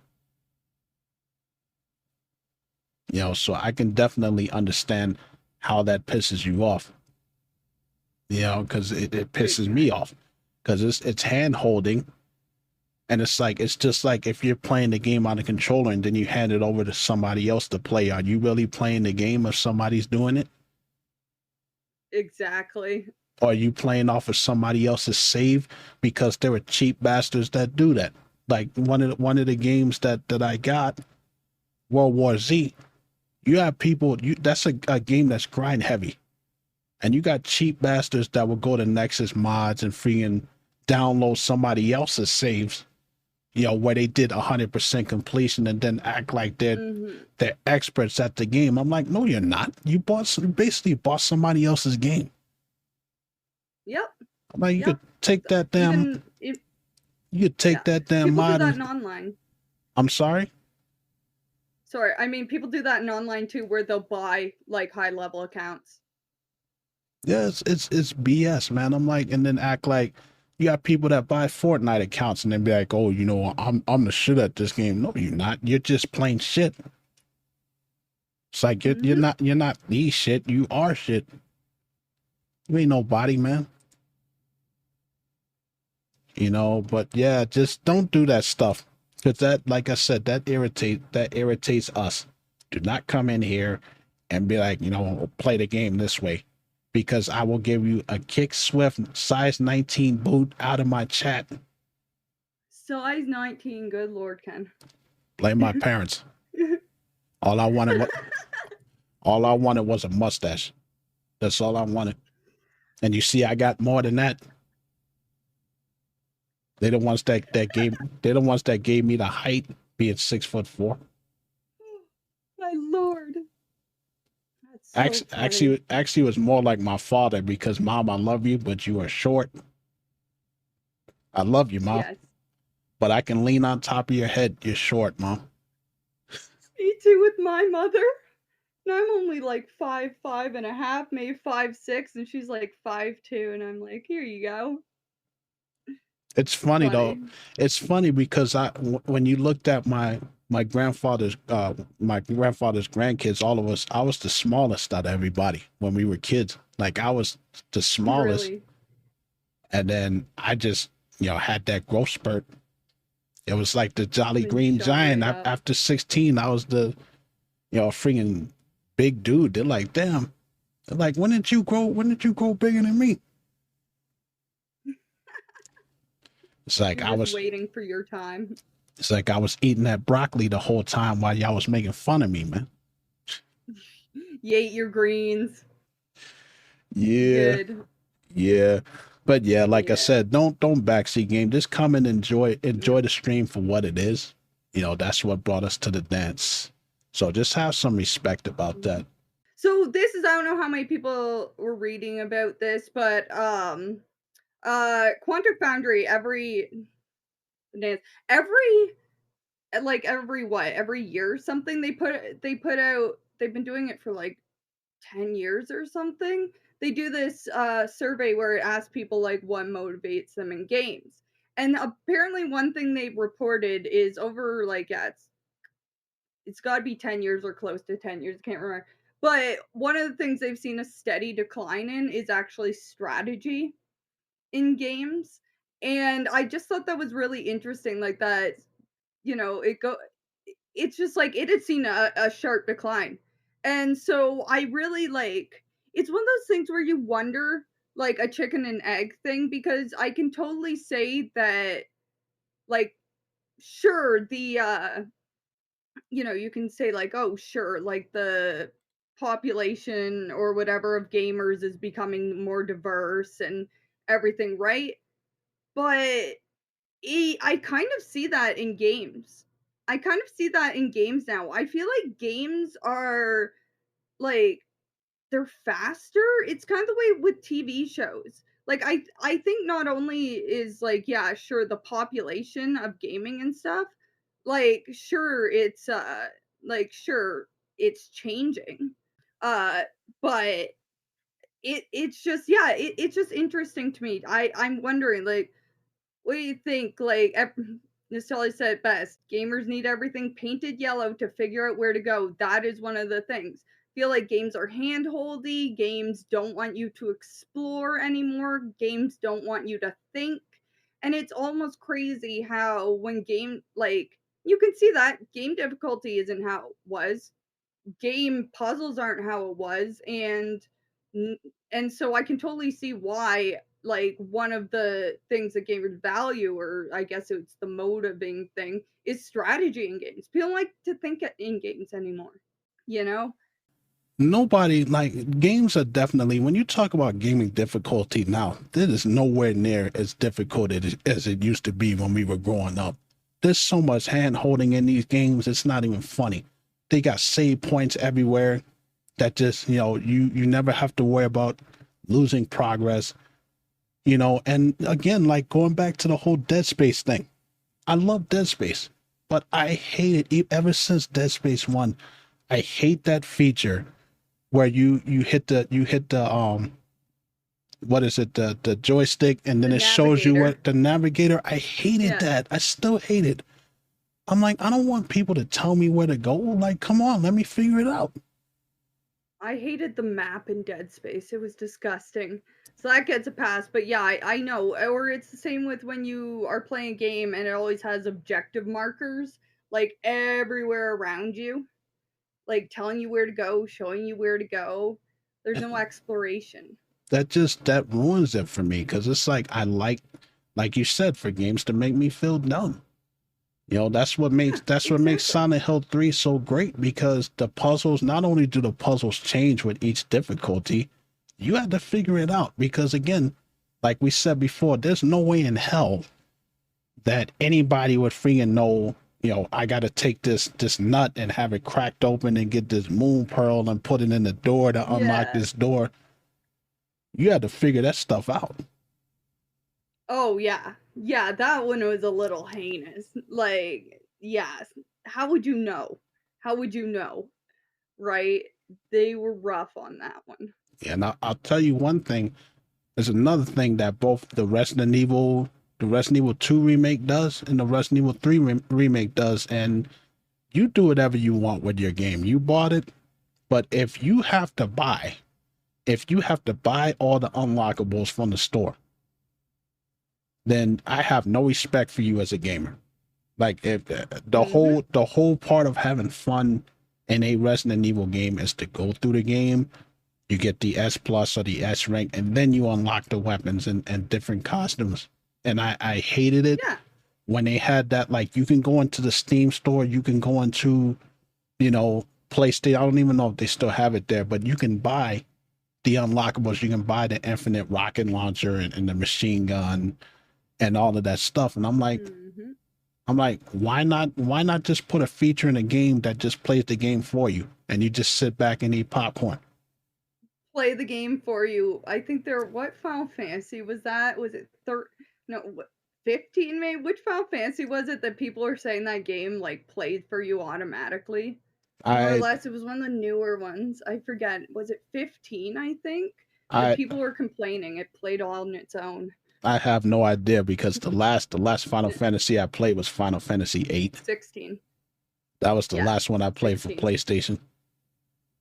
But Yeah, like, almost automatic. Yeah. I do remember that there was, I think, one of the Super Mario Brothers games that was for the 3DS, where they had it where a feature where they would just have Mario just be invincible through the whole level, like it would just play the level for you. And I'm like, what? Like, I don't curse that much, but what a bunch of little bitches, man.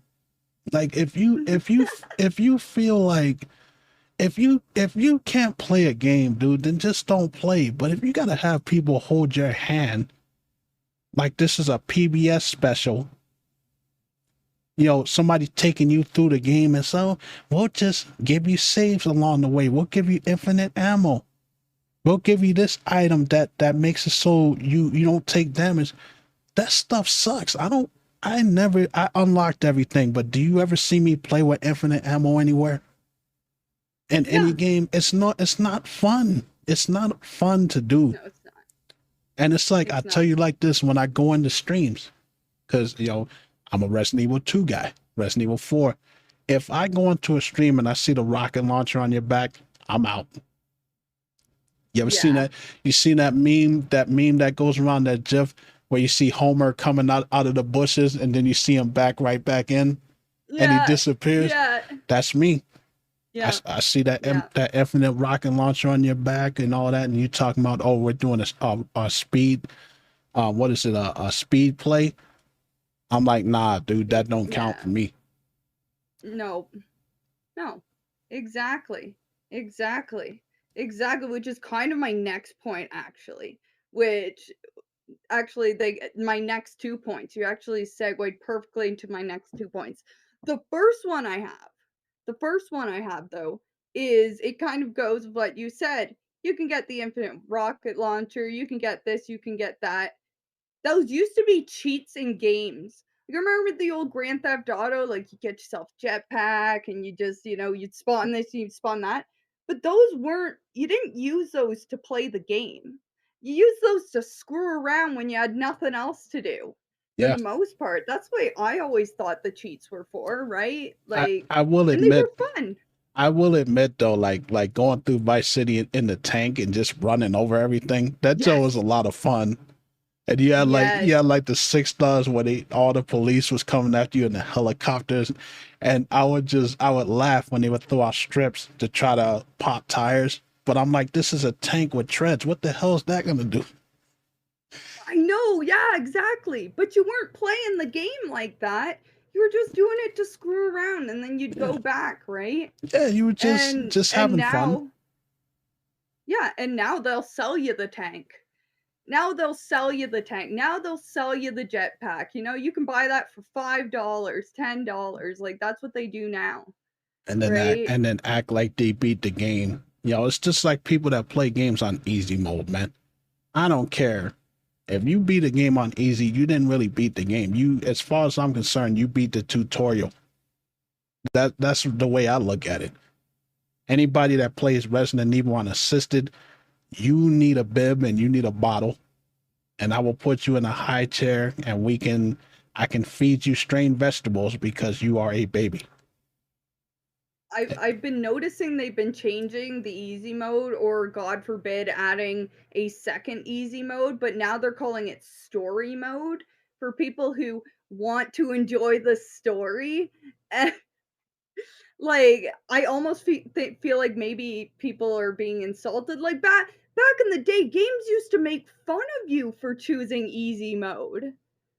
Like games would actually make fun of you when you were going to choose easy mode, Yeah, but remember the endings that you would get where, like in some of the games where they would troll you for picking easy mode.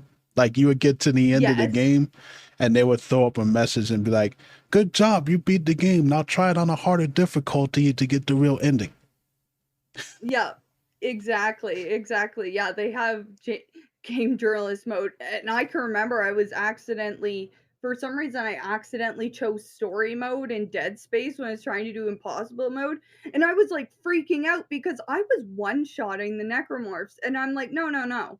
Like, the rule is you have to cut off 2 of their limbs. Why is this just immediately dying? Like, story mode I'm pretty sure they got rid of your need to cut off 2 limbs on a necromorph to kill it. Like, I'm pretty sure they did, but it's called story mode. Yeah, You they enjoy can the have that story. stuff. If I want to go through story mode and I want to see how the story is, I'm gonna go to YouTube and watch the damn video. Yeah, yeah, I'm gonna watch the cutscenes. And Or, it's like I'm gonna watch it, yeah. it's like Exactly. back in the day, like y'all go back and y'all play some of them games for Nintendo, like Batman for the NES, where you just had the default difficulty, which was hard as all hell. Mhm. There was no easy mode when you had Mega Man, like the Mega Man games. There was no easy mode until we got to Mega Man 9. But Yep. you had a standard difficulty, and if you couldn't beat the game, you couldn't beat it. Because you talk about a game like Ghost and Goblins, which is the most difficult game ever created. Mm. And go back and play that, and you'll see why. From Capcom, that's when Capcom was king. But we didn't have no hand holding like that. And those people like that, I'll tell you the people that really grind me. You talking about easy mode. But if you're playing easy mode in a fighting game, come on now. Mortal Kombat, No. Street Fighter. If you got to play through a fighting game on easy mode, why are you playing? Why are you playing? The whole No. point of playing a fighting game is challenge. That's the whole point.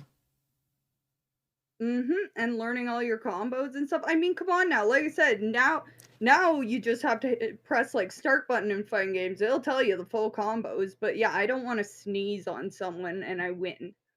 Yeah, I mean, well, I'm glad that Yeah. they did put that feature in there because back in the day, if you were playing Mortal Kombat back then and you didn't have Game Pro or you didn't have Nintendo Power or you didn't have any of that stuff, you couldn't figure out what the fatalities were. You had to figure it out by accident.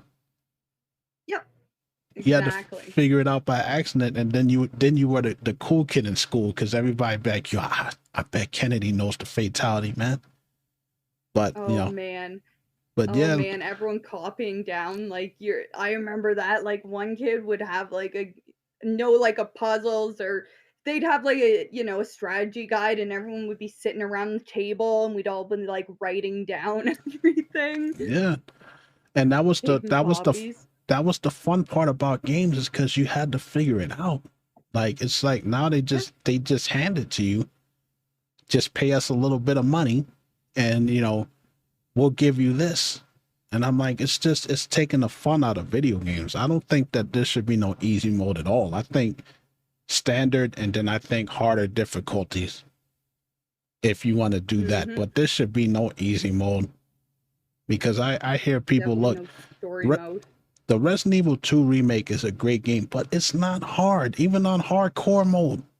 I was playing that yesterday when I was running around as Super Claire. I had in this Superwoman costume, and then I switched it to Sailor Saturn. But even on hardcore mode, I was just cakewalking through it. It's not that difficult. Mhm. You don't like. Why do you need to play it on easy? So that Claire could take a little bit more damage. It doesn't make any Yeah. sense to me. It just doesn't. Stop being a Mhm. baby. And it's Yeah. like I can hear them people from a mile away. Well, it's my game. I've spent my money and I can play it any which way I want. And that's true, but I ain't got to respect you for it, son. As Stone Cold would say. Yeah. I'm going to troll the hell out of you. Like I'm a nice guy, but if you're playing on easy, I'm gonna troll you. Yeah. I'm gonna troll you. I'm gonna be like, yo, hey, I heard Baby Gap got a sale going on right now. You could go in and get some baby clothes. Baby Gap is having a sale. That's hilarious. It's like, Oh man. yeah, I don't even watch YouTube videos like that. Like if I go to watch a YouTube video and the minute, I mean the split second that I see them pick easy, click off. Yeah. I'm like what is like them dating websites when it comes to YouTube. It's like your video pops up very easy. Swipe You're like, left. nah, nah, nah. Nah, I'm good. Yeah. It's I'm like, good. I never played Resident Evil before, so I'm gonna play it on very easy. Or you're gonna play Evil Within on I guess you could say that's an easy mode, is it? Does Evil it with have an easy mode? I'm sure. it has like I think it has like it has two modes and then you can unlock the other two. I can understand if you don't want to play a Kumu. That's for hardcore gamers like you and I. But at least play it on standard. The only time I ever played something on standard mode is if you have to play standard to unlock harder difficulties, like Metal Gear Yeah. Solid. So I was with Fatal Frame. Yeah, I had to play it on normal in order to unlock the harder difficulties. So that is the only time. It's just I don't like that stuff. I just don't. It's just take No. me right out of it, man. Oh, exactly, exactly. But I'm gonna go on to the next point because this is the other side of it, Ken. Because the other thing is have you noticed now that hardcore modes are made for the unlocks? Because I noticed that actually like for Resident Evil 8, I haven't like I really want to just go ahead and it's gonna take so long. I don't like Resident Evil 8, but yeah, so I've noticed I've been trying I got through Madhouse on Resident Evil 7 and everyone's like, "Oh, like you need to unlock the circular saw and you should unlock this and you should unlock this to do Madhouse." And I'm like, "Madhouse was easy." And I wanted to try Village of Shadows. And everyone says like, "Oh, it's made so you use the unlocks." And I know people have done these difficulties without them. But it's just wild now, and the same with Resident Evil 3 Remake. Because I'm going to be doing Inferno, and people are saying like, "Oh, you should unlock the infinite rocket launcher. You should unlock this." And I'm sitting here like, why? Like, why is that a thing? Like, why? I don't understand why that's a thing. I don't understand why you would make any sort of difficulty with that in mind. Right? Like, does that not take everything away from it? I haven't tried Village of Shadows yet. I haven't tried Inferno yet, but hey, if Crow can do Inferno in Resident Evil 3 with no dodging, I will be fine. But I just like I can't handle that anymore. Like I feel like I'm locked out of hardcore modes, and some of them are like that. Some of them are really like full of BS. Like I could tell that Resident Evil 7 was meant to play with all the unlocks and all the coins and stuff. It just take more strategy, but yeah, But that's my rant on the core here, folks. you should be able to play the game. You should be able to beat the game with the weapons that you have. You shouldn't have to use unlockable weapons to beat a difficulty. That's bullshit because that kind of defeats the purpose.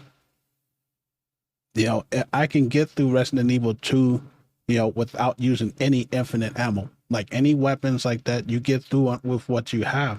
That's what makes survival horror fun. And I just think Yeah. that's a bullshit aspect that they added for that. That these games, in order for you to get through this mode, you got to play with the new game plus items. I'm like, then why even bother beating the game then? You're supposed to get new game plus items when you beat the game. Yeah. But Exactly. It should be a reward, right? yeah, but in order to beat a difficulty, they expect for you to have those. That makes no sense to Yeah. me. I know. I mean, like and I can see that like man, don't add like they added a second hardcore mode in 7 and 8, right? But both of them, yeah, when I was asking like I was talking to people about wanting to do it and everyone said that. Everyone said like, "Oh, you want to use this unlockable and this unlockable and this unlockable." And I'm like, "Is there anyone here who has done this the proper way?" Yeah, play with the weapons that you're given instead of having to cheese your way through the game. That just ruins it for me, man. Yeah. Exactly. that ruins it for me. Exactly. And I'm not even a fan of Resident Evil 7 or 8 anyways. I think they're as boring as dishwater, and that just makes me not want to play it just makes me not want to play it Yeah. even more. And I'm I just don't like, know if I can get through. No, that's just BS. I don't think I can. And it's funny though, because I was thinking about giving Resident Evil 3 the remake one more chance. I may stream it. I still, like I said, when it comes to the original, it sucks. But Oh yeah. at least I might stream it one of these days because it's like $10. Don't cost that much. Yeah. And For it's everyone like, who bought it full price. yeah, graphically it's a beautiful game, but it's half a game. It's like Pepsi Light. It looks like Pepsi, but they got rid of everything that makes Pepsi taste good.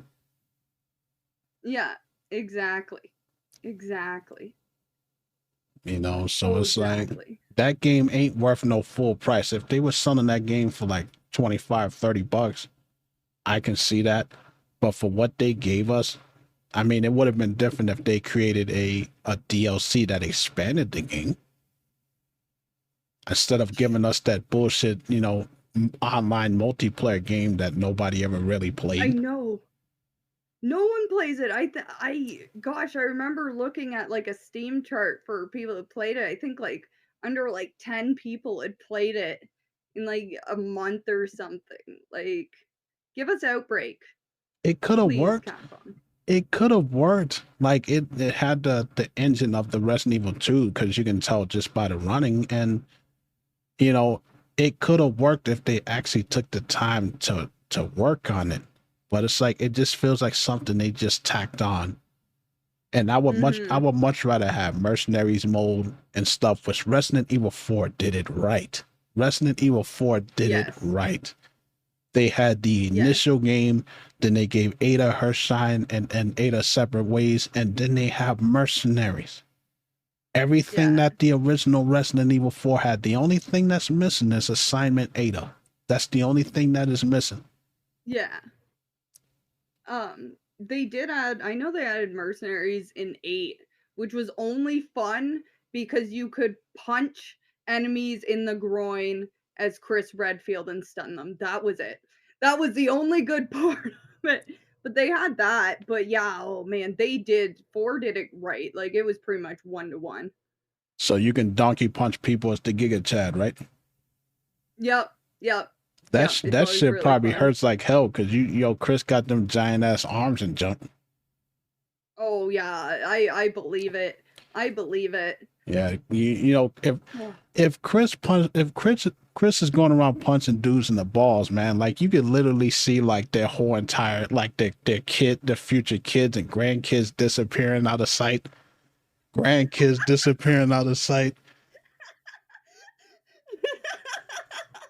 Immediately just the tree, the family tree, the limb just fell off. Yeah, like family tree's done. Like that movie Back to the Future where he's holding up the photo and you're seeing that the kids disappearing. That's what happens when Chris punches you in the balls, man. Like it's just your whole entire family disappears after you. Oh my god. Oh man, that's so funny. I'd play that game just for that. Yeah. I would play that game just to go around. Oh yeah. Punching things as Chris is so fun. Yeah, just going around Johnny Caging people, Yeah, that'd be great. But these are just things that are just becoming the norm in these games, man. And it's just I find it hard to enjoy a lot of these AAA games because they're, it's kind of like what Nintendo was doing when they were catering to the casual fan with the Nintendo Wii and, the Wii when they were coming out with all these games and the Just Dance and all that crap and all that. I don't give a crap about all that shit. But they were, because it was for the casual gamer. That's why that system sold so well, because you had a whole bunch of people who had never played video games before or used to play when they were little kids. Hey, we got the nunchucks here and stuff. And I'm like, what about the hardcore gamers? What about us? I mean, don't we get anything, man? No. That's why I Not hated the anymore. Wii. I hate the Wii U. You know, and it's like, you know, it is what it is. But I mean, what can we do? What can we do? They want to try to get all gamers to buy their stuff. So they're gonna have, you know, Mm-hmm. cakewalk, hold my hand, rainbow in the sky, give me cupcakes, you know, watch Barney on TV. Easy for people. Yeah. Yep. And yeah. Like find hardcore modes. Like most games don't even have them anymore. Like tons of games don't. Most games just have New Game Plus. Yeah. Don't change much. And you know that it's gotten bad to the point where people actually refuse to buy the game if it doesn't have a new game plus.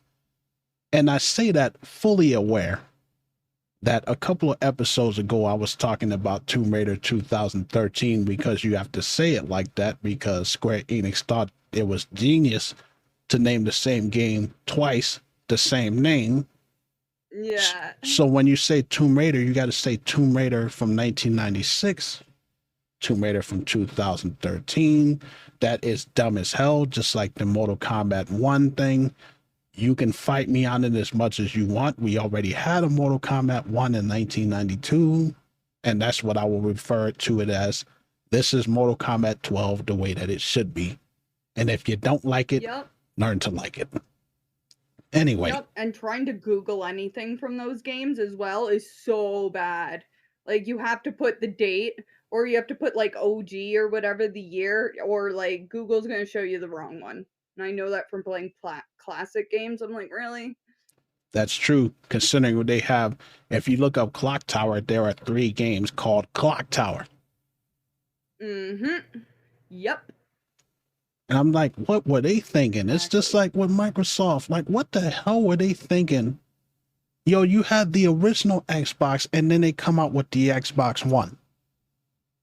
Mm-hmm.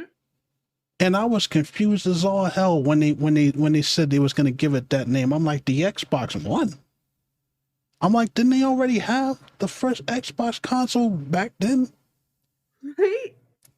You know, Right. it's just, I mean, side tangent on that. But like I was saying, I did make a complaint about Tomb Raider 2013 when I said, you know, when you beat the game, there's nothing else to do. There's no new game plus.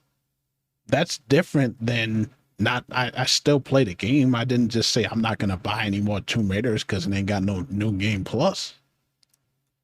I just wanted something else to do. Like when you load into the save again, what I mean by new game plus is like when you beat it, you can start a new game, you know, and that's it. With Tomb Raider 2013, you beat it, and then you just have to save your last save that you have. You load into that. What can you do? Go find the rest of the treasures that you didn't know where they were. I'm like, that sucks. I'm like, there's nothing else for me to do here. Yeah, right. Yeah, no replayability. None. Nada. And it's like, none. You spend $70, and I keep saying that, and I'm gonna keep pounding it in people's heads. $70, folks.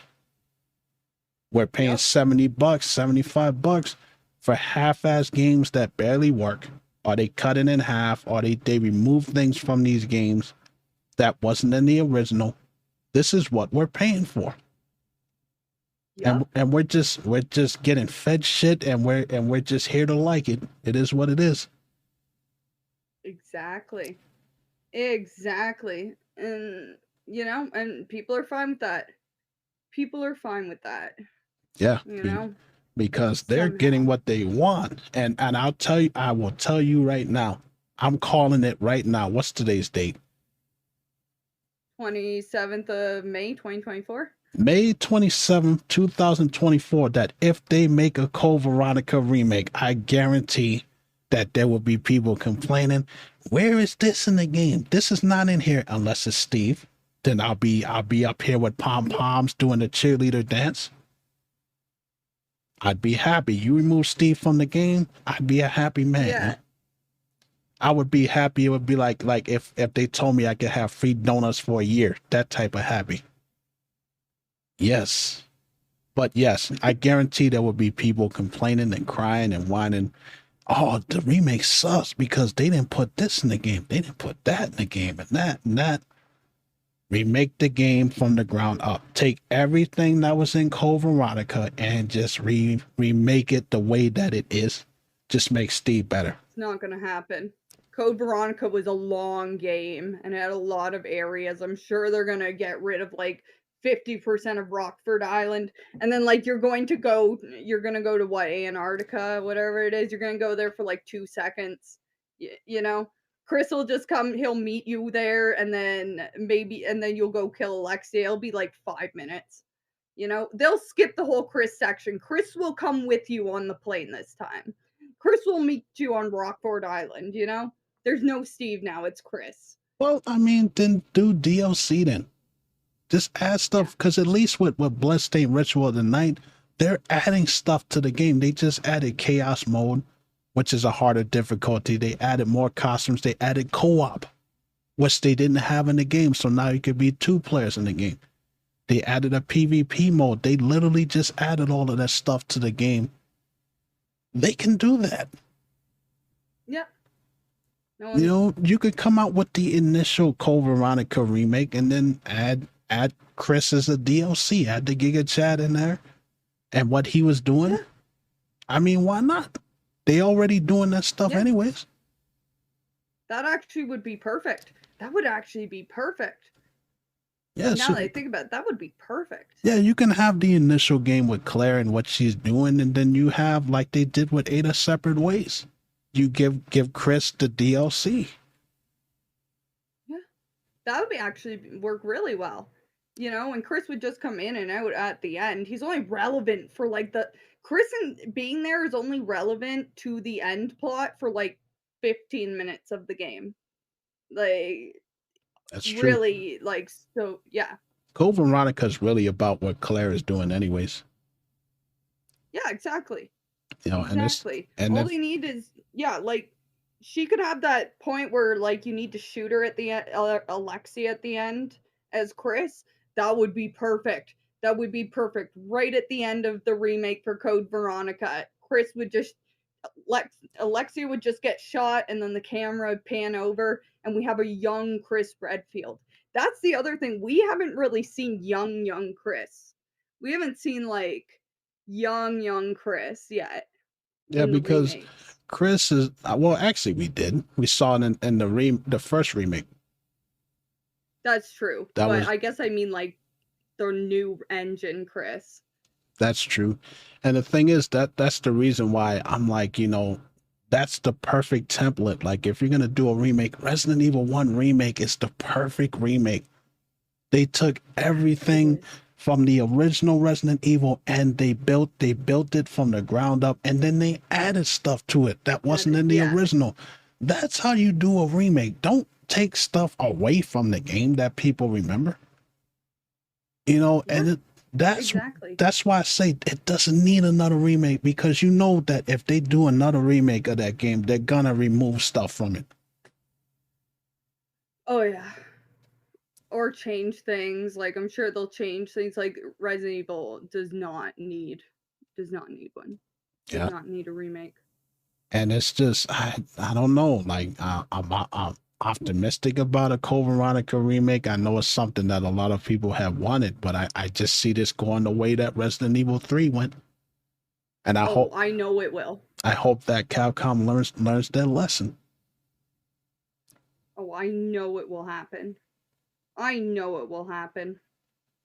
I know. And if they remake Resident Evil 5, they can remake it from my memory and erase it from the timeline. And I know what somebody's going to say. Everyone says it's fun with a friend, and that's literally it. I don't care if it's fun with friends and that's literally it. Because that's the only argument that y'all got. That's what I see everywhere. I laugh every time I read something about Resident Evil 5 and people literally put that, well, it's fun, it's co-op. That's all people can say. That's the only argument they can come up with, because they can't come up with nothing else. No other argument. Well, it's fun with a friend. I'm like, if I hear that one more time, I swear I'm going to headbutt a brick wall, man. Like, seriously? I can't hear it no more. That's why I did the troll No. thing with your voice. Yeah. I put that as a Yeah. soundbite. That's not a It's selling point, perfect. folks. We've had two players for God knows how long now. Why is everybody going off that one point? Yeah. That's because that's the only good thing they have to say about it. It's the only good thing people have to say about it. Yeah, Ever. same thing Ever. with Dead Space 3. They say that about Dead Space 3. I haven't heard one damn good thing about that game yet, other than co-op. And I think that's Most a people don't negative. even play it. Oh yeah, most people don't even know about Dead Space 3, which says a lot as well. Yeah, see, I Which can is read fair. I can read people's minds. I know exactly what they're gonna say before they say it. Anytime I mention Resident Evil 5. I already know what they're gonna say, man. It's fun. Well, it's fun for Yeah. co-op. It's fun for co-op. Yep. Resident Evil 5, you said that Resident Evil 3 should have been DLC. Resident Evil 5 could have been DLC to Resident Evil 4. That's fair. Or maybe it just shouldn't have existed. Or it could have been Revelations 1 or it could have been Revelations 2 or 3. It did not need to be a main entry because that game sucks. It sucks. Or It sucks worse it than. could have been Ada's own game. Right? And I mean, Ada game. it could have been true. Make sure y'all watch that after y'all get off here. In my chat, Yeah. make sure y'all watch my video about. Like I said, could Ada be a main protagonist in her own game? I really think you guys would like that video. Oh yes, It's gonna be watching that after this. Yeah, it's a short video. It's like 7 minutes. And I think you guys will really get a kick out of it because I actually show y'all like all the footage that I'm showing you. Of course, Resident Evil 2, 4, 6, but also from Resident Evil Damnation, so you can actually see what it looks like. Because Ada's fighting with the president in that one. Oh, okay. Like literally, and man. Like if you haven't seen, I'm gonna say this. If you haven't seen the Resident Evil CGI movies, y'all are really missing out. Y'all gotta go watch these things. Because this is what Resident Evil movies is supposed to be. The one with Claire and Leon when they first meet, and it's pretty much like a play off of Resident Evil 2 with a little bit of changes in it. They got the one with Chris and Rebecca. They got the one with Leon and Chris working together. They got Damnation, and then they got the one, the last one, which has Jill Licious and then Leon. That's the first time they met. Dead Island, y'all gotta go watch that. Get away from this freaking bullshit live action crap that they're giving us, because those movies suck. Yes, they suck. You know, watch the CGI movies. Yeah. Anyway, I've never seen them. You gotta watch them. They're on Netflix. I mean, at least if you can get a good clip of them, like it's literally CGI, so it's like the newer Resident Evil game cutscenes only as movies. That's what it looks like.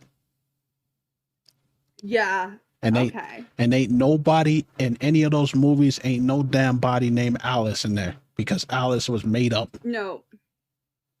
Nobody, no damn Alice. Yep. I was like, who the hell is that? Anyway, enough ranting. Anyway. Let's move on. Let's move on to the last topic that you want to talk about. Yeah. We have one last topic, yes. And this is just like, it's happened a little while ago. I just think it's interesting because I'm not really into MMOs anymore, but people may remember this or remember. Did anyone remember, like, did you guys know MapleStory still exists? This was like that tiny little like chibi MMO, like way back in the day. Except it's owned by Nexon. And Nexon, okay, so here's the thing about MMOs in Asia. MapleStory, yes, here's the thing about MMOs in Asia. So usually people play MMOs in internet cafes. So microtransactions are really, really, really, really prevalent, and anyone who has played anything Korean or Chinese made will know what I'm talking about. So the idea there is if you only have this much time to play video games, you can spend money to get ahead. makes sense over there, right? Where people aren't sitting at home, people are, that was a thing. That that was so bad back in the day. Thankfully, we've moved away from that, but MapleStory never did. In fact, MapleStory Nexon are I know a lot of people blame DLC on the Oblivion horse armor thing, but MapleStory was actually a Nexon is like that was actually ground zero for for microtransactions and games. They really were. Like I think the US saw what was going on in Asia. I think especially Singapore and Malaysia, like I think they just brought it over. Anyways, so all you need to know, first of all, MapleStory, very old game, Nexon, money grabbing, and the microtransaction thing. But what has happened, and I just thought I'd bring this up because this just seems like something that like it's just great. Like if I was that player, this would have been great. So there was a player called I was gonna say Niku, it's Niru. And he was about to become like the first level 300. Can you imagine that? Level 300. Spent like years playing this. And Nexon actually like they were promoting it. He was streaming, like he was like everything was going on. He was promoting it. And he stopped at 99.93% or something to level 300 and went on a 45-minute rant while Nexon was like hyping up this live stream, and he pretty much gave a giant middle finger to Nexon and said like, here you go, this is like what you need to think. And so part of me is that's cool that you came, like you went and you like it's hilarious to me that a company is promoting your entire stream, right? And you as this big event, and then you just like you stop immediately and you're like, no, screw you guys. But at the same time, why did you spend that much time on something that you clearly hate? And is this what's actually wrong with video games? Like, is this actually why, like, what's wrong when we're like, why are people doing this? Because you have people out here who will, like, play games and do things that they absolutely hate and support it. Yet, at the same time, like, I'm pretty sure, and here's the other side. I'm pretty sure he still went and leveled up to level 300. I'm pretty sure he's probably still playing the game if he hasn't been banned yet. Sure, he's been banned, but yeah. You said what I was thinking. So common sense would let you know that if I was playing a game that I don't like, I'm not playing it anymore. I'm deleting it or I'm selling it. Why the hell did he go through all of that to stream their game and endorse their game just to go on a rant later on? That makes no sense. Sunk cost, I guess, at that point. Like, that dude's probably had to put thousands upon thousands of dollars into that game, right? And I see that with MMO players all the time. Like, MMO players will put hundreds of hours. I put over the span of like 4 years, I put 300 days into Final Fantasy, right? And the amount of people that I would watch play MMOs and absolutely hate them, hate everything about it, hate the company, but they still play it because they put like 500 plus days into it. Hell no. And yeah. Hell no. The thought of spending 1,000 hours playing Elder Scrolls Online makes me physically sick. I can't. Yeah. I can't force. I can't force myself to play no game that I don't like. And for that guy, it makes him look like a complete and total goof. That I mean, not only did you waste your time, but you wasted your chat's time having to watch this stuff, knowing that it was a game you didn't like. Mm-hmm. I would have zoomed in on my face cam, and I'd be like, "Well, that's it, folks. I don't like this game. I'm not playing it no more." And that would have been, I'd have killed it after that. Like, literally just killed the playthrough. This guy, I don't know. I mean, I guess you could equate it to, LJN games back in the day. Karate Kid is one of the worst games I ever played, but you would rent it from the supermarket or from Blockbuster Video, and you'd be like, "Man, I hate this game. Why am I playing it?" But you want to beat it. You don't want the game to destroy you, man, and you just give up. Because Exactly. that fourth level is evil, man. The dudes with the spear that freaking spear the crap out of you and you die in the corner somewhere. But I mean, Hmm. I learned from my lesson back in the day. I don't play no games that I don't like. Period. The only reason why I played through Resident Evil 5 is because I wanted to play the whole thing, and that's all that I had on the PS3. What the hell else did I have that was Resident Evil? Until they came out with 6, and I played that because I like to play games and then make a full judgment on that after I'm done. Hmm. But Yeah. if the game is bad in the middle and I know it's bad, and I'm kind of like, oh man, I really don't want to play this game. That's what I cut it off. I'm like, nah, I'm not gonna do it. Yeah. Yeah. If it's not fun, don't play it. But some people are like psychologically like, controlled by it at this point, which is crazy. But I think he got bit by like, Crazy. when you're playing the MMOs or you're playing those pay to win games, which is bullshit. We need to put a bullet in the Yep. back of that thing's head. Get rid of that idea. Yep. There Yep. should be no pay to win. That's bullshit. Get Oh, pay to win is so bad in those games. And I mean, I don't like paying real money in games anyways. I mean, you're gonna do that if you're playing Fortnite because there's a skin that you want, or Dead by Daylight, there's a skin that you want. Fine, whatever. But paying to win, paying to get, to get 30 levels ahead, like, come on, bro. Yep. Nope, the worst I ever had was when I played one of the older like Asian MMOs. There was a guy and we used to call his gear his car because he spent like $7,000 to get it all.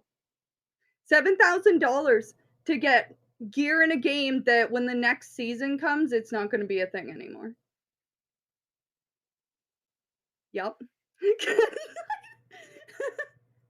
Yeah, imagine spending we said that yeah, we'd always be like nice car because we'd all joke like you sold your car for that.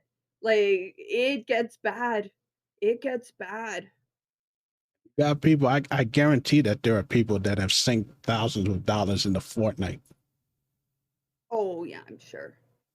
Oh, I'm because sure. you're paying like $10 just to get V-Bucks. And I'm like, dude, in-game currency should be earned. You don't shouldn't have to buy that with real money. Same thing with Division 2. The Resident Evil costumes that I had, you had to buy those. Yeah. Yeah, they don't give it to you. So it's like, man, damn, that sucks. So everybody's a sucker Yeah. at some point.